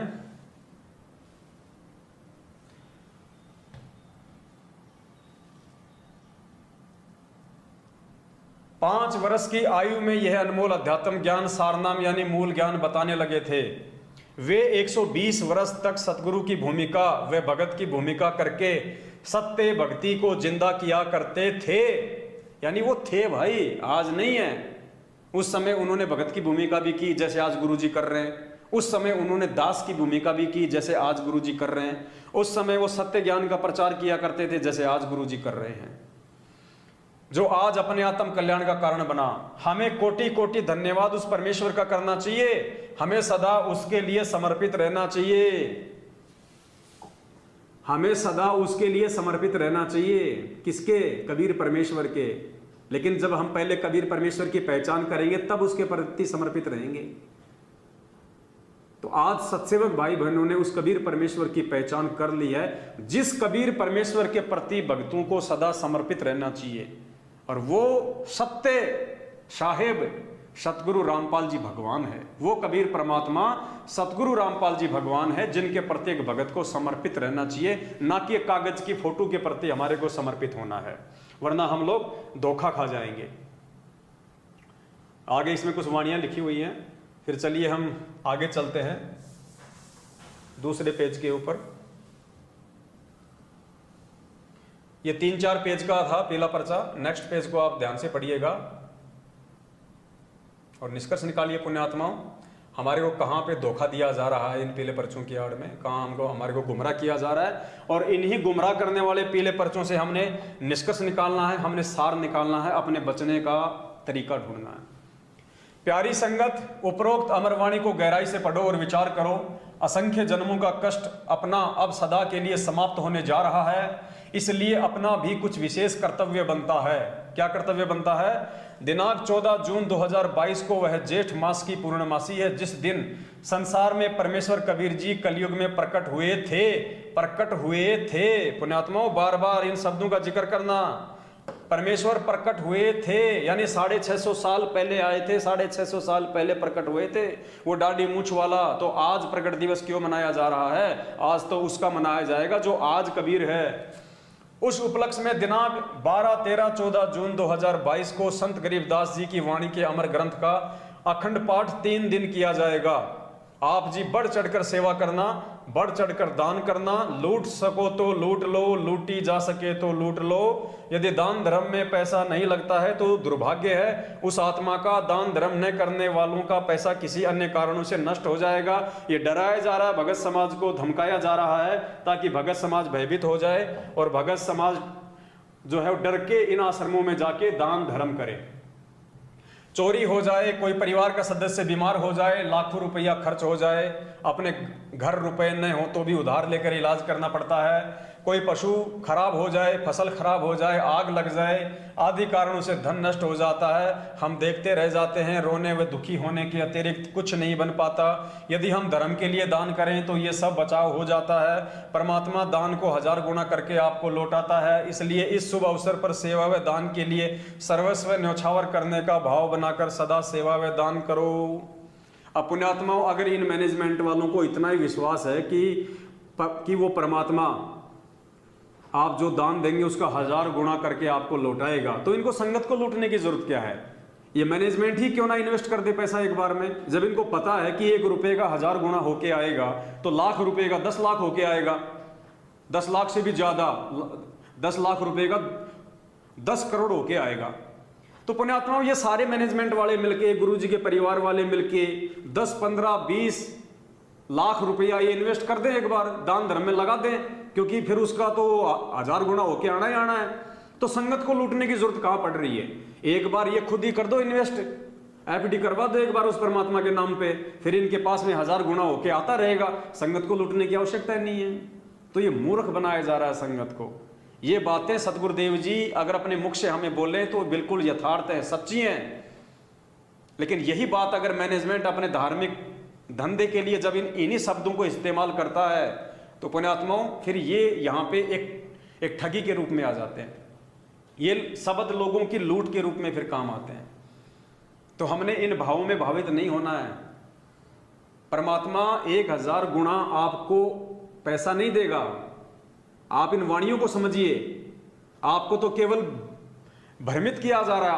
आप सोच रहे होंगे अगर मैं गुरुजी को 1000 रुपया दूंगा तो मुझे 10,000 रुपया देंगे गुरुजी। नहीं, परमात्मा कहते हैं दानी को नहीं देत हूं ना राखूं वर्ष करोड़, ये माया है सूम की बंधी सूम गलडोर। परमात्मा कहते हैं जो मेरा भगत दान करेगा उसको धन नहीं दूंगा। तो किसी भगत ने कहा फिर आप उसको क्या दोगे? तो परमेश्वर ने कहा कि दानी को तो देत हूं मैं ज्ञान ध्यान विश्वास, भक्ति गरीबी बंदगी जो निपजे निज दास। कि मेरा जो भगत होगा जो दान करेगा, क्योंकि दान कौन करेगा? अपने आत्म कल्याण के लिए करेगा भगत। और आत्म कल्याण के लिए जो दान करेगा वो निष्काम भाव से करेगा, वो लेने की इच्छा से दान नहीं करेगा। तो उस भगत का दान उसके मोक्ष मार्ग में काउंट होगा, उसको मिलेगा नहीं, उसको यहां नहीं देगा परमात्मा। दानी को कभी परमात्मा दान नहीं देगा, उस दानी को जो दान वो निष्काम भाव से अपने आत्म कल्याण के लिए करेगा। परमेश्वर कहते हैं तेरे भक्ति अकाउंट में ऐड हो जाएगा, तेरे सतलोक जाने वाले मार्ग में ऐड हो जाएगा।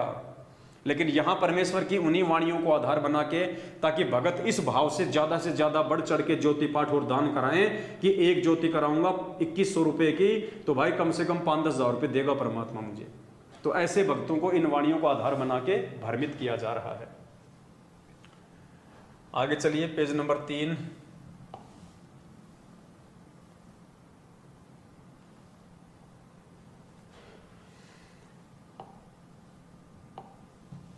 आपके गुरुजी का उपरोक्त आदेश है, यह दान आप गुरुजी के निमित्त करोगे। अब देखिए ये पीला पर्चा गुरुजी का है या किसी और का है? थोड़ा मोटा कर देता हूं मैं, इन शब्दों को ध्यान से सुनिए। क्या लिख रहे हैं? आपके गुरुजी का उपरोक्त आदेश है। क्या आदेश है? यह दान आप गुरुजी के निमित्त करोगे। मैनेजमेंट ने अपना पल्ला झाड़ लिया कि भैया तुम ये सोचो कि हम मैनेजमेंट को दान कर रहे हैं, नहीं, ये दान तुम गुरुजी को आधार बना के करो, हमें आधार बना के मत करो। हम कोई दान नहीं ले रहे तुम्हारे से। अपना पल्ला झाड़ लिया इन्होंने, आपको ही दोषी बना रहे उल्टा। और क्या कह रहे हैं? आपको 1000 गुना मिलेगा तथा पूर्वोक्त घटनाओं में आपका धन खराब नहीं होगा। मैनेजमेंट कर रहा है ये दान आप अपने गुरुजी को आधार बना के दो। कहीं तुम सोच रहे हो हम मैनेजमेंट को दे रहे हैं, हम नहीं मांग रहे भाई तुम्हारे से। हमारे को दोषी मत बना देना तुम कल कि हमारे से तुम मैनेजमेंट ने दान ले लिया। आपका सिर आपका ही जूता। आगे क्या कह रहे हैं?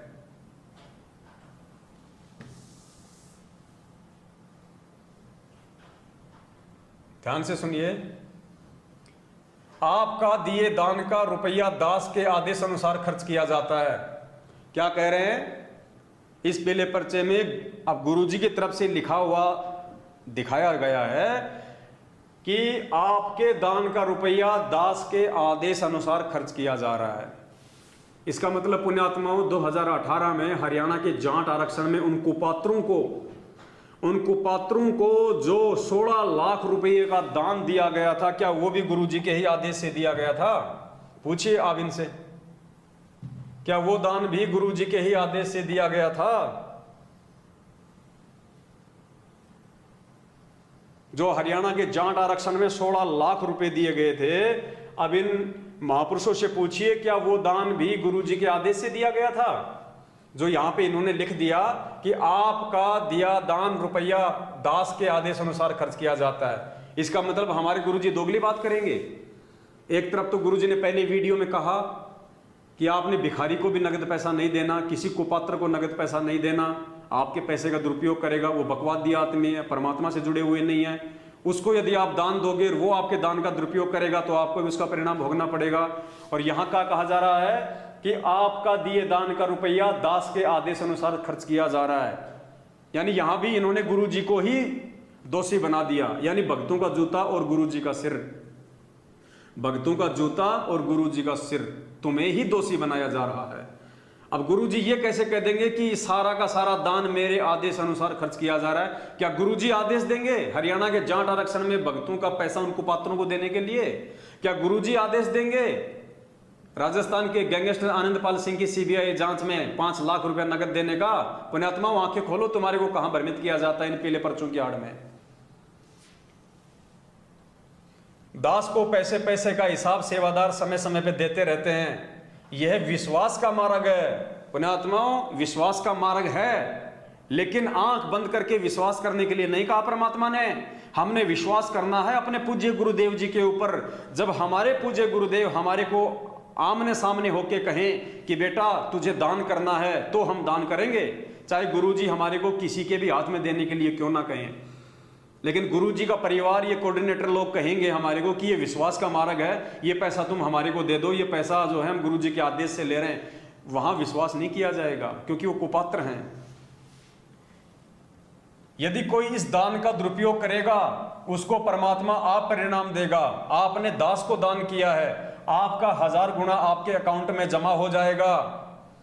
क्या कहा जा रहा है यहाँ पे? मूर्खता की हद हो गई। यहां कहा जा रहा है कि आपको चिंता मत करना, यदि आपके द्वारा दिए गए दान का कोई दुरुपयोग करेगा तो वो पैसा मेरा है, आपको उसका कोई परिणाम भोगना नहीं पड़ेगा। आपने तो ये सोच के दान दिया है कि मैं तो अपने परमात्मा को दान दे रहा हूं। ध्यान से पढ़िए पुण्यात्माओं, यदि कोई इस दान का दुरुपयोग करेगा, उसको परमात्मा आप परिणाम देगा। यानी आपने टेंशन नहीं करनी।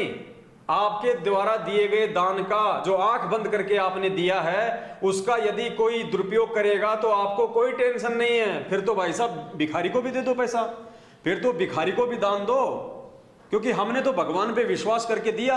आप तो किसी भिखारी को भगवान पे विश्वास करके दान दे दो। उसके बाद में भिखारी अगर उसका कुछ उल्टा सीधा काम करेगा तो आपको परिणाम भोगना नहीं पड़ेगा, क्योंकि आपने तो भगवान के नाम पे दिया। ये दुनिया भर के भिखारी आते हैं, अल्लाह के नाम पे दे दे, बाबा अल्लाह के नाम पे दे दो उनको, क्योंकि इस पीले पर्चे के अनुसार आपने तो भगवान को माध्यम बना के दान दिया ना, कि मैं तो भगवान को दान दे रहा हूं। बताओ ये कोई जमने वाली बातें हैं?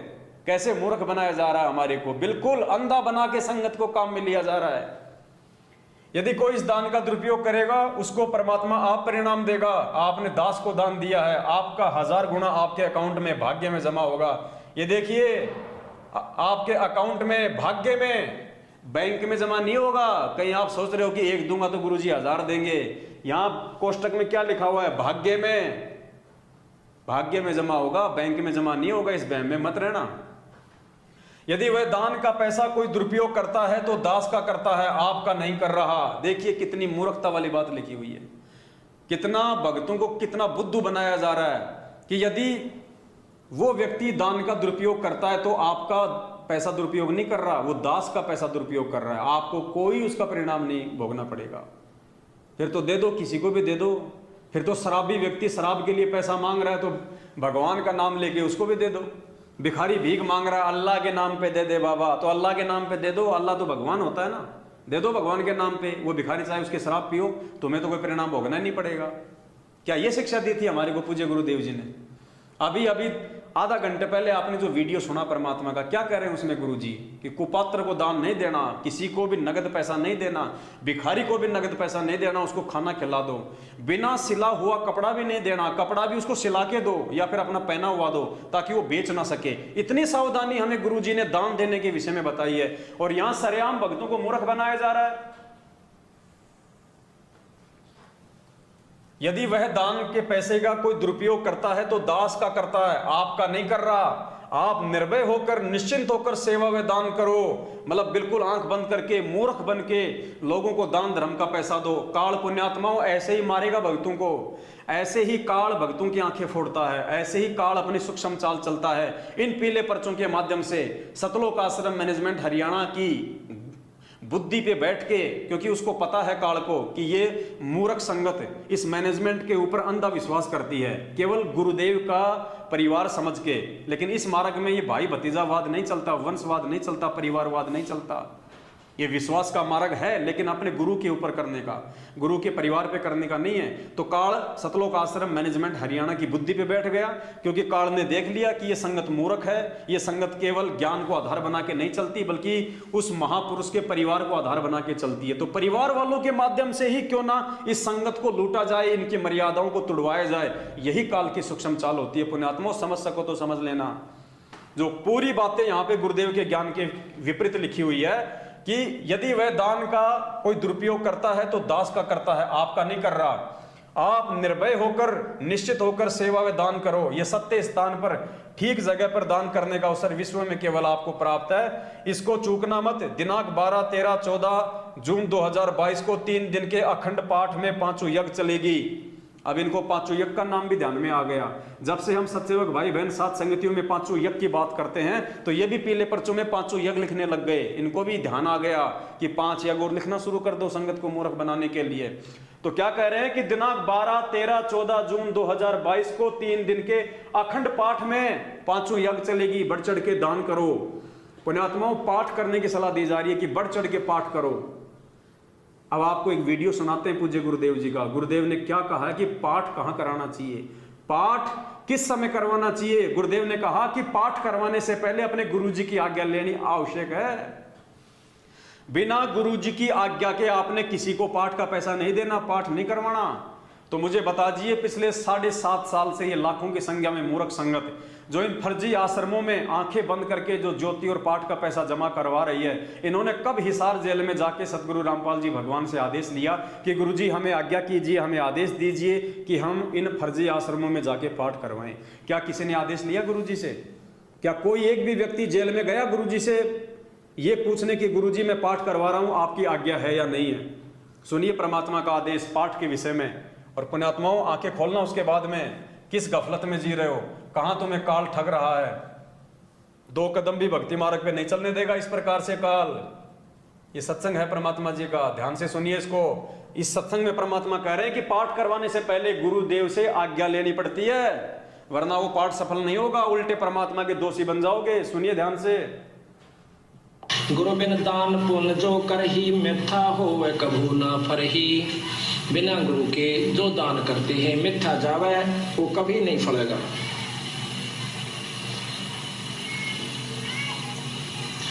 गुरु बिन होम यज्ञ जो साधे, औरो दुश्मन पातक लागे। गुरु बिन कोई पाठ, कोई हवन ये नहीं करवाना चाहिए, गुरु की आज्ञा लेकर फिर करवाना चाहिए। जिसके सिर पर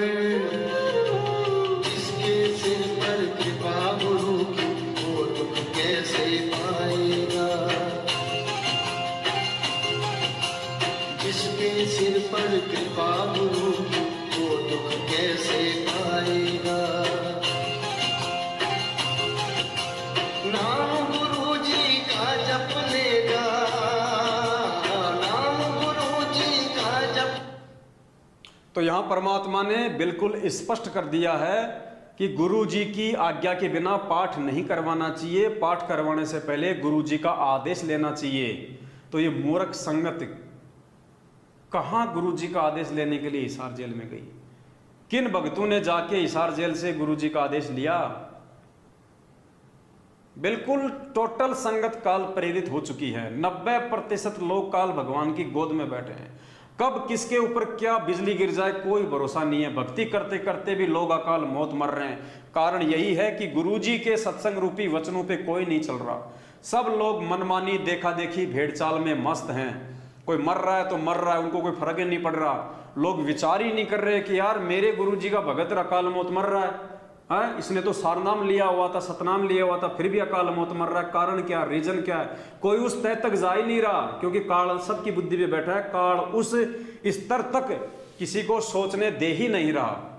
तो पुण्यात्मा, ये सौभाग्य के सत्सेवकों को परमात्मा ने वो सद्बुद्धि बख्शी है जो आज हम इन चीजों पे विचार कर पा रहे हैं। और आज हम केवल अपने गुरुदेव के वचनों को आधार बना के चलते हैं, गुरुदेव के सत्संगों को आगे रख के चलते हैं। हम किसी सतलोक आश्रम मैनेजमेंट हरियाणा के किसी फर्जी आदमी को देख के नहीं चलते। हम गुरुदेव के कलयुगी परिवार को आधार बना के नहीं चलते। हम किसी नामदान संचालक कोऑर्डिनेटर या स्टेट कोऑर्डिनेटर के तानाशाही फरमानों पे नहीं चलते, क्योंकि हमें परमात्मा चाहिए, हमें मोक्ष चाहिए, इसी जन्म में चाहिए। तो हमने इसी जन्म में अपने गुरु को भगवान मानना पड़ेगा। भगवान मान के उनके प्रत्येक वचन की दृढ़ता के साथ में पालना करनी पड़ेगी। तो परमेश्वर ने कह दिया कि पाठ करवाने से पहले अपने गुरु जी की आज्ञा जरूरी है।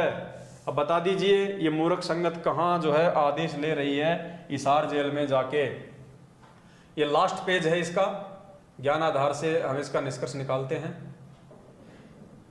दूसरी यज्ञ ध्यान, कई दिन पहले आपका ध्यान इस धर्म कर्म सेवा में दान करने के लिए लगा रहे, भक्ति बनी रहे। तीसरी यज्ञ हवन की, हजारों अखंड ज्योति जलेंगे, आपको पुण्य मिलेगा। चौथी यज्ञ है प्रणाम। आप अपने निकट के आश्रम में जाओगे, वहां अपने गुरु भगवान और कबीर भगवान। अब देखिए पुण्यात्माओं, आत्मा के दो दो भगवान हो गए। एक भगवान तो कौन सा, गुरु भगवान, दूसरा कबीर भगवान। बताओ, दो दो भगवान बना दिए इन्होंने पीले पर्चे में आत्मा के। गुरु भगवान, कबीर भगवान। व्यभिचारणी बनाया जा रहा है तुमको, पतिव्रता धर्म से दूर हटाया जा रहा है। अरे विचार करो, क्या गुरुजी कभी लिखेंगे ये शब्द, दो दो भगवान, गुरु भगवान और कबीर भगवान? थोड़ा मोटा करके पढ़ाऊं तो आपको समझ में आएगा, ध्यान से देखना, इसको थोड़ा सा मैं हाईलाइट कर रहा हूं। ये देखिए, ये देखिए, गुरु भगवान कबीर भगवान। ये देखिए, गुरु भगवान और कबीर भगवान, गुरु भगवान कबीर भगवान। आत्मा को कर दिया वेश्या, व्यभिचारणी आत्मा बना दिया, एक आत्मा के दो दो भगवान बता के। मालिक कहते हैं गुरु बड़े हैं गोविंद से मन में देख विचार, हरि सुमरे सो वार हैं गुरु सुमरे होए पार। और गुरु गोविंद दोनों खड़े किसके लागू पाए, बलिहारी गुरु आपना जिन गोविंद दिया बताए। सबसे पहले आपने वीडियो सुना गुरुदेव का जिसमें गुरुजी कहते हैं कि इष्ट और भगवान में कोई अंतर नहीं होता। तो ये दो दो भगवान यहाँ पे कौन लिखेगा, क्या गुरुजी लिखेंगे? आप लोगों को नरक के रास्ते परमात्मा लेके जाएगा या ये मैनेजमेंट लेके जाएगा? ये पीले पर्चे कोई गुरुजी को कोई प्रिंटिंग प्रेस नहीं दे रखी है हिसार जेल में। गुरुजी को इतनी कोई सुविधा नहीं है कि वहां पे गुरुजी को कंप्यूटर दे दिया जाएगा, गुरुजी को प्रिंटिंग प्रेस दे दी जाएगी, गुरुजी पीले पर्चे छापेंगे। ये मनमुखी रूप से कंप्यूटर पे बैठ के ये मैनेजमेंट वाले छापते हैं, तुम्हें मूर्ख बनाते हैं, और इनकी जाल में वो फंसेगा जो मंद बुद्धि होगा, जो रट्टू तोता होगा। एक आत्मा के दो पति बना दिए, गुरु भगवान और कबीर भगवान। अगर दोनों भगवान हैं तो फिर दोनों का प्रकट दिवस मनाया तुम लोगों ने आज तक? अगर कबीर भगवान है तो कबीर का तो तुम मना रहे हो 14 तारीख को, 14 जून को। क्या आप अपने गुरुजी का भी प्रकट दिवस मनाते हो नालायको? फिर अगर दो भगवान है तो, यदि तुम गुरुजी को भी भगवान मानते हो तो क्या 8 सितंबर को तुमने सत्सेवकों को छोड़ के क्या किसी ने भी उनका प्रकट दिवस मनाया? ये सब मूर्खता की हदें पार की जा रही है काल भगवान के द्वारा आप लोगों को भ्रमित करने के लिए। और भ्रमित वही होगा जो मंद बुद्धि होगा, वरना ज्ञानी आत्मा तुरंत निष्कर्ष निकाल लेगी। आगे देखिए पुण्यात्माओं, 5वीं यज्ञ है ज्ञान की। वाणी का पाठ सुनोगे, पाठ प्रकाश की आरती, भोग की आरती करोगे। अब देखिए पुण्यात्माओं, निष्कर्ष निकालिए। यहाँ लिखा जा रहा है वाणी का पाठ सुनोगे, पाठ प्रकाश की आरती। एक हो गई पाठ प्रकाश की आरती और दूसरी हो गई भोग की आरती। ये देखिए, जो भगत भाई बहन अभी भी अपने गुरुजी को भोग लगाने से डरते हैं और ये सोचते हैं कि गुरुजी को भोग नहीं लगाया जाता, ये देखिए यहाँ पे दो दो प्रकार की आरतियां लिखी हैं। पहली आरती लिखी है पाठ प्रकाश की आरती, जो 3 दिन का पाठ होता है, जो गुरुदेव जी की प्रेजेंस में, गुरुदेव की उपस्थिति में जो आश्रम में किया जाता है। और दूसरा भोग की आरती, भोग की आरती जो अपने गुरुजी को लगाया जाता है, क्योंकि गुरुजी भगवान होते हैं और भोग की आरती भगवान को लगाई जाती है। ये भोग की आरती जो सत्सेवक भाई बहनों ने कई वर्षों से अपने घरों में अपने गुरुजी को लगाना शुरू कर दिया है। आप लोगों की भले आंखें ना खुल रही हो अभी, ये देखिए आज स्पष्ट हो गया यहाँ पे इस पीले पर्चे में इन मंद बुद्धियों के द्वारा। एक तरफ लिख रहे पाठ प्रकाश की आरती और फिर लिख रहे भोग की आरती। और जो नित्य नियम की जो पुस्तक है, जो तीनों समय की आरती का जो गुटका नाम दीक्षा के समय हमें दिया जाता है, उसमें क्या लिखा हुआ है? सबसे पहले नित्य नियम किस लिए? हमारे करने के लिए। फिर असुर निकंदन रमणी क्यों लिखी है? हमारे करने के लिए। फिर संध्या आरती क्यों लिखी है? हमारे करने के लिए। फिर अनदेव की छोटी आरती क्यों? हमारे करने के लिए। फिर अनदेव की बड़ी आरती क्यों? हमारे करने के लिए। उसके बाद में भोग की आरती क्यों? हमारे करने के लिए। लेकिन भोग की आरती वो करेगा जो अपने गुरुजी को भगवान मानेगा। जो गुरुजी को भगवान नहीं मानेगा वो किसकी भोग की आरती करेगा? वो तो कागज के टुकड़ों को भोग लगाएगा, दाढ़ी मूंछ वालों को भगवान मान के। तो भोग की आरती नित्य नियम में लिखी हुई है, हमारे करने के लिए लिखी हुई है, वरना फालतू में उसमें क्यों लिखते गुरुजी? क्योंकि वो आरतियों की है, वो पुस्तक केवल आरती के लिए है। तो भोग की आरती क्यों लिखी है? हमारे करने के लिए। लेकिन कौन करेगा? जो गुरुजी को भगवान मानेगा। तो सत्सेवकों ने गुरु को भगवान मानना शुरू किया है और सत्सेवक ही भोग की आरती करते हैं। बाकी ये लोग केवल एक दाढ़ी मूंछ वाली फोटो को, और वो भी फॉर्मेलिटी के लिए, इनको ये भी नहीं पता कि भोग लगाया कैसे जाता है। अरे कागज के टुकड़े को भोग लगा रहे हो, अरे फोटो को भी भोग उसको लगाओ जो वर्तमान में है। 650 साल पहले वाले को तुम भोग लगा रहे हो जिसका रूप काल बना सकता है। स्पष्ट कहा परमात्मा ने सत्संग में कि काल भगवान ने एक वरदान मांगा हुआ था कि मैं आपका रूप बना सकूं, तो दाढ़ी मूछ वाला रूप तो काल भी बना सकता है। नालायक को अगर काल आके बैठ गया वहां पे तो क्या हाल होगा तुम्हारा।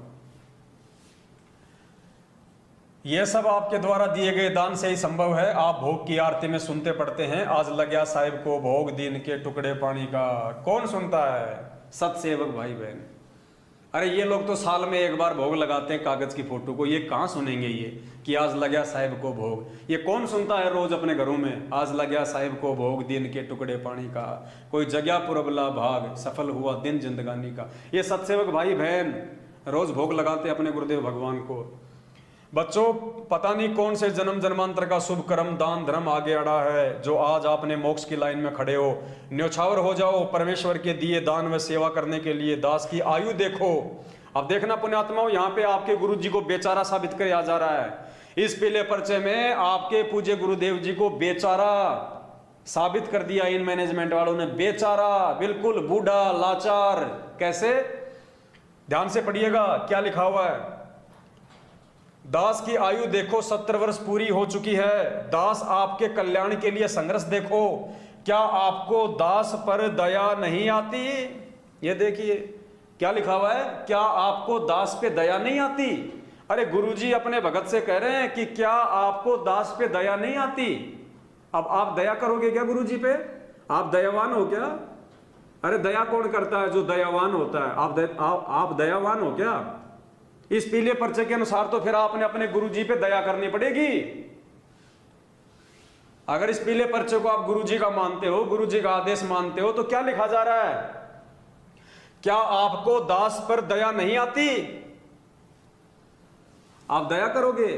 है औकात? पिलाया किसी की मां ने उसको दूध जो अपने गुरुजी के ऊपर दया कर दे। आप दयावान हो? ये देखिए आप लोगों को कैसे काल के जाल में फंसाया जा रहा है। ये शब्द लिखिए कि क्या आपको मेरे ऊपर दया नहीं आती। यहां आपके गुरुजी को बेचारा घोषित किया जा रहा है, लाचार घोषित किया जा रहा है, बेबस घोषित किया जा रहा है, दुखी घोषित किया जा रहा है। आपका गुरुजी आपसे दया की भीख मांग रहा है कि बच्चों मुझ पे दया करो। क्या तुम्हें मेरे ऊपर भी दया नहीं आती? भाई आंखें खोल लो, तुम्हें काल भगवान कहां लेके जा रहा है। आपका पिता आपको सुखी देखने के लिए क्या क्या कर रहा है, कितना कुर्बान है, इसलिए आप भी अब कुछ करने योग्य शाणे हो गए हो। किसी मूर्ख की बातों में आकर अपना भविष्य खराब ना करना। ये संकेत है अगर कोई समझ जाए तो, कि किसी मूर्ख की बातों में आके अपना समय और अपना जीवन बर्बाद मत करना। मूर्ख कौन? ये सतलोक आश्रम मैनेजमेंट हरियाणा। ये हैं वो मूर्ख जो मूर्खता की पराकाष्ठा को पार कर चुके हैं। 2014 बड़ा वाला कांड करवा के अपने गुरुदेव को दुखी कर चुके हैं, परेशान कर चुके हैं। 2 बार उनका रिमांड करवा चुके हैं और आज उन्हीं की आड़ में, उन्हीं के नाम की आड़ में, उन्हीं के भोले भगत समाज को, उनकी प्यारी आत्माओं को ज्योति पाठ और दान धर्म के नाम पे लूट रहे हैं, खसोट रहे हैं। बेचारे भक्तों का देह दान करवा के, रक्तदान करवा के उनके अंग और उनका खून ऊंची ऊंची संस्थाओं को, ब्लड बैंक को, प्राइवेट हॉस्पिटल को ऊंचे दामों पे बेचा जा रहा है। राजस्थान के मृतक गैंगस्टर आनंदपाल सिंह की सीबीआई जांच में लाखों भक्तों को बैठा दिया गया। 5 लाख रुपए का राजपूत करणी सेना को दान दिया गया। अब भक्तों का दान का पैसा राजपूत करणी सेना क्या करेगी? भंडारे में तो लगाएगी नहीं। शराब पिएंगे, मांस खाएंगे, ओछी हरकतें करेंगे, तंबाकू पिएंगे, राजनीति में लगाएंगे, उल्टे काम करेंगे, तो परिणाम कौन भोगेगा? मैनेजमेंट या मैनेजमेंट का बाप या ये संगत? और परिणाम भोग रही है संगत। आए दिन अकाल मौत, आए दिन अकाल मौत। तो क्या करेगा भाई गुरु इससे ज्यादा? तो पुण्यात्माओं, हमारा तो छोटा सा एक प्रयास रहता है कि हम आप लोगों को टाइम पे सच्चाई से परिचित करवाते रहें। यदि आप लोग सच्चाई से अपडेट रहोगे, पूज्य गुरुदेव जी के ज्ञान आधार से चलोगे, परमेश्वर के वचन पे चलोगे, तो अपनी भक्ति मर्यादाओं को सुचारू रख के भक्ति मार्ग पे ठीक ठाक चल पाओगे। वरना पुण्यात्माओं, चारों तरफ काल भगवान का भयंकर जाल है, चारों तरफ। तुम्हें कोई बचाने वाला नहीं, तुम्हें कोई समझाने वाला नहीं। ये शुक्र मनाओ सतगुरु रामपाल जी भगवान का, इस कलयुग के यथार्थ सच्चे कबीर परमात्मा का, जिन्होंने हम सत्सेवकों को निमित्त बना के सात संगति रूपी ये मंच तैयार कर दिया है, ताकि आप लोग उस काल के जाल से निकल के सात संगति से जुड़ो। परमेश्वर ने हम जैसों की ड्यूटी लगा रही है, आप भाई बहनों को वीडियो बना बना के समझा रहे हैं, वरना हमें आपसे क्या स्वार्थ है भाई? आप कौन से हमें अपनी पेंशन दे रहे हो? आपने कौन सी अपनी प्रॉपर्टी हमारे नाम कर रखी है जो हम आपको समझाएंगे? लेकिन हमारा शिष्य धर्म हम निभा रहे हैं। तुम भी यदि अपना शिष्य धर्म निभाना चाहते हो तो सबसे पहले एक शिष्य का फर्ज होता है, शिष्य देखा देखी में नहीं चलता, शिष्य आंखों पे काली पट्टी बांध के नहीं चलता, शिष्य भेड़ चाल में नहीं चलता। शिष्य वो होता है जो अपने गुरुजी की शिक्षाओं पे चलता है। तो भाई ये जो 14 जून 2022 को ये राजस्थान, यूपी, एमपी, मध्य प्रदेश, दिल्ली, हरियाणा, पंजाब, इन फर्जी आश्रमों में जगह जगह एक कागज की फोटो के नाम पे जो तुमको ज्योति पाठ और दान के नाम पे लूटने की जो प्लानिंग की जा रही है, तुम उस लूट का हिस्सा ना बनो। ज्ञान आधार से अपने परमेश्वर के सत्य भक्ति मार्ग पे चलो, परमेश्वर के वचन को फॉलो करो, सत्संगों को फॉलो करो, खुद भी लूटने पिटने से बचो और वो लूटने वालों के भी ज्यादा कर्म खराब करने से उन्हें बचाओ। क्योंकि तुम मूर्ख बन के पैसा दोगे तो वो उस पैसे का दुरुपयोग करेंगे, तो ऑटोमेटिक उनके भी तो कर्म फूट रहे हैं। तो तुम डबल दोषी हो रहे हो, संगत वाले डबल दोषी हो रहे हैं। एक तो तुम कुपात्रों को दान दे रहे हो, तुम दोषी हो रहे हो, फिर तुम्हारे दान से वो लोग कुकर्म करेंगे, तो उनको कुकर्म करने के लिए कौन बाध्य कर रहा है, कौन प्रेरित कर रहा है? वो मूर्ख अज्ञानी भगत है जो भेड़ चाल में गुरुबिन माला फेरते, गुरुबिन देते दान, गुरुबिन दोनों निष्फल है चाहे पूछो वेद पुराण। इस वाणी के विरुद्ध जो उन कुपात्रों को और जो तुम्हारी आंखों के सामने तुम्हारे दान का दुरुपयोग कर रहे हैं, सुनिए एक छोटा सा वीडियो जो आपकी आंखें खोलेगा। सरेआम आपको पता चलेगा कि आप भक्तों के दान का कहाँ पे दुरुपयोग किया जा रहा है, कहाँ क्या किया जा रहा है। ये जब राजस्थान के अजमेर में राजपूत करनी सेना की एक रैली थी आनंदपाल सिंह की सीबीआई जांच के समर्थन में, उस समय देखिए आप, ये 3.5 फुट का आदमी है, इसका नाम है LD लक्ष्मण दास, जोधपुर का रहने वाला है, जयपुर नामदान केंद्र पे भक्तों को लूटने की सेवा करता है। इस व्यक्ति को खड़ा कर दिया गया राजपूत करनी सेना के मंच पे अजमेर में। क्यों? क्योंकि ये भी जाति से राजपूत है और काल को अच्छे से पता है कि राजपूतों की सभा में राजपूतों को ही खड़ा किया जाए। इसके हाथ में, इस 4.5 फुट के आदमी के हाथ में 1.5 फुट का माइक देके 5 लाख रुपया देके खड़ा कर दिया गया वहां पे राजपूतों के जयकारे लगाने के लिए। कैसे इसने उल्टे सीधे जयकारे लगा के भारत माता की जय, इंकलाब जिंदाबाद, जैसे ये और इसके बाप दादा भारत देश को आजाद कराने की लड़ाई लड़ रहे हैं, ये जैसे भगत सिंह का वंशज है। तो देखिए कैसे भक्तों के इसने वो कर्म फोड़े वहां पे, और कैसे वो हजारों की संख्या में मंद बुद्धि भगत सामने बैठ के इसके जयकारों को सुन रहे हैं, इसके ताल में ताल मिला रहे हैं। ये किसकी जय बोल रहा है, क्या जय बोल रहा है, किन कुपात्रों को 5 लाख रुपया देके संगत के ये कर्म फोड़ रहा है? सुनिए इस 4.5 फुट के भाई साहब के मंगल प्रवचन। जयपुर में सरकार ने वादा किया था और उसके लिए भी मैं समर्थन पत्र लेके पहुंचा था। प्रेस कॉन्फ्रेंस में वो समर्थन पत्र हमने सौंपा था कि फर्जी एनकाउंटर की सीबीआई जांच का संत रामपाल जी के लाखों अनुयायी समर्थन करते हैं।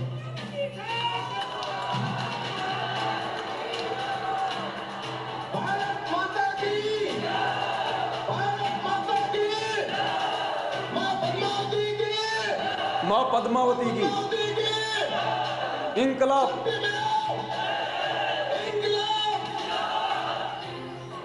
हमारे संत रामपाल जी के लाखों अनुयायी द्वारा एक सहयोग की राशि दादा सुखदेव सिंह जी को पेश कर रहे हैं। 5 लाख का सहयोग दादा सुखदेव जी को पेश कर रहे हैं। मैं बता देता हूँ किसी रामपाल जी को वो भी हमारे लिए आनंदपाल जी जैसे न्याय की लड़ाई है।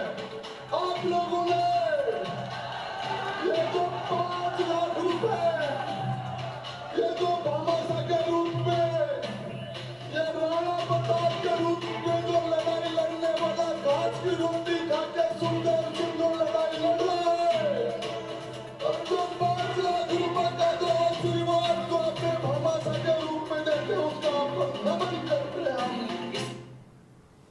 तो देखा पुण्यात्माओं कैसे गैंगस्टरों की सीबीआई जांच के समर्थन में भगत समाज का 5 लाख रुपया दिया जा रहा है। इंकलाब जिंदाबाद। आप भोले भाले भगतों को भगत सिंह बना दिया। इंकलाब जिंदाबाद। अरे अपने गुरुदेव की जय बाल ले होती है नालायकों। माता पद्मावती की जय, पद्मावती की जय बुला दी तुम मूर्ख संगत वालों से, तुम्हारी मर्यादाएं तोड़वा दी, 5 लाख रुपए का चेक दिलवा दिया। और कैसे वो भाई साहब लास्ट में महिमा गा रहा उन भक्तों की, 5 लाख रुपए जो मिल गए। पुण्यात्माओं, ये सौदा फिर ना ही रे संतो, ये सौदा फिर ना ही। पुण्यात्माओं, ये मौका जिंदगी में दोबारा नहीं मिलेगा। और 50% से ऊपर संगत परमेश्वर की मर्यादाओं से, परमेश्वर की सीमाओं से बाहर जा चुकी है।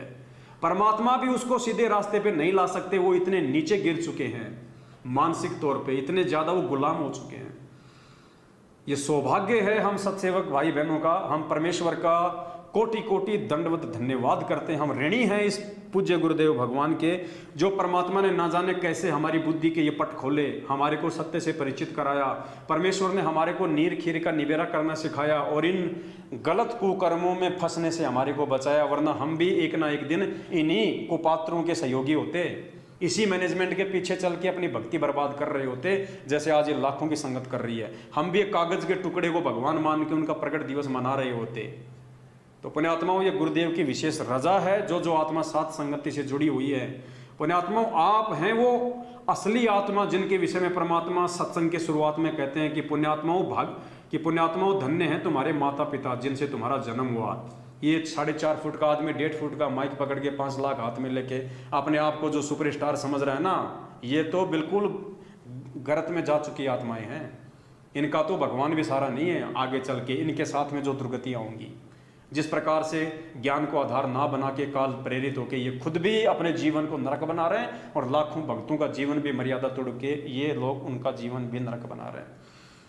तो सौभाग्य है हमारा जो परमेश्वर ने हमें संभाला, परमात्मा ने हमें सद्बुद्धि बख्शी, परमात्मा ने हमें साथ संगति दी और ज्ञान आधार से हम एक दूसरे भगत भाई बहन मिलजुल के साथ संगति से जुड़ के इस भक्ति मार्ग पे हम चल रहे हैं। गलतियां करने से हम बच रहे हैं, साथ में दूसरे भगत भाई बहनों को भी समय समय पे हम आगाह कर रहे हैं। तो ऐसे ही आप लोग साथ संगतियों से आप जुड़े रहें। इन वीडियो को ज़्यादा से ज़्यादा आप लोग शेयर करें, अपने चैनल पे आप इनको अपलोड करें और सभी तक उनका लिंक भेजें। आपके जितने भी भगत भाई बहन जो आपसे व्हाट्सएप पे जुड़े हुए हैं, बहुत सारे भगत भाई बहन क्या करते हैं, वीडियो अपने चैनल पे डाल देते हैं यूट्यूब पे ये वाले, उसके बाद वो किसी को आगे भेजते नहीं है और देखता है नहीं कोई। तो पुण्यात्माओं, ऐसे हमारा कोई भला नहीं होगा, ऐसे ये संदेश से संगत तक नहीं जाएंगे। आप अपने चैनल पे जब इस वीडियो को डाउनलोड करके अपलोड करो, उसके बाद आपके चैनल का जो लिंक होता है यूट्यूब का, उस लिंक को आपके मोबाइल में जितने भी भक्तों के व्हाट्सएप नंबर हैं, 100 के, 50 के, 200 के, आप सभी को भेजो, एक एक को। फेसबुक पे उस लिंक को ज़्यादा से ज़्यादा शेयर किया करो, तब जाके कहीं आपकी वीडियो कोई देखेगा और कहीं जाके फिर आपकी वीडियो देख के कोई आत्मा समझेगी, संभलेगी, तो फिर वो पुण्य परमात्मा आपके झोले में डालेगा। ऐसे मोबाइल में यूट्यूब पे वीडियो डाल दिया, निश्चिंत होके बैठ गए, उसको कोई नहीं देखता ऐसे। तो थोड़ा आगे बढ़ो पुण्यात्माओं। जब ये लोग कुप्रचार करने के लिए, संगत को गुमराह करने के लिए दिन रात इतना प्रयास कर रहे हैं, तो पुण्यात्माओं हमें तो परमात्मा ने सुप्रचार की, सुसमाचार सुनाने की सेवा दी है। हमें तो बढ़ चढ़ के जो है इस सेवा में जो है वो कुर्बान हो जाना चाहिए। तो आज की वीडियो में केवल इतना ही, फिर कभी परमात्मा रजा बख्शेंगे, दास एक नई वीडियो के साथ आप सभी भगत भाई बहनों के सामने रूबरू होगा। तब तक के लिए दास को दीजिए इजाजत। सत साहेब बंदे छोड़ सतगुरु रामपाल जी भगवान की जय हो।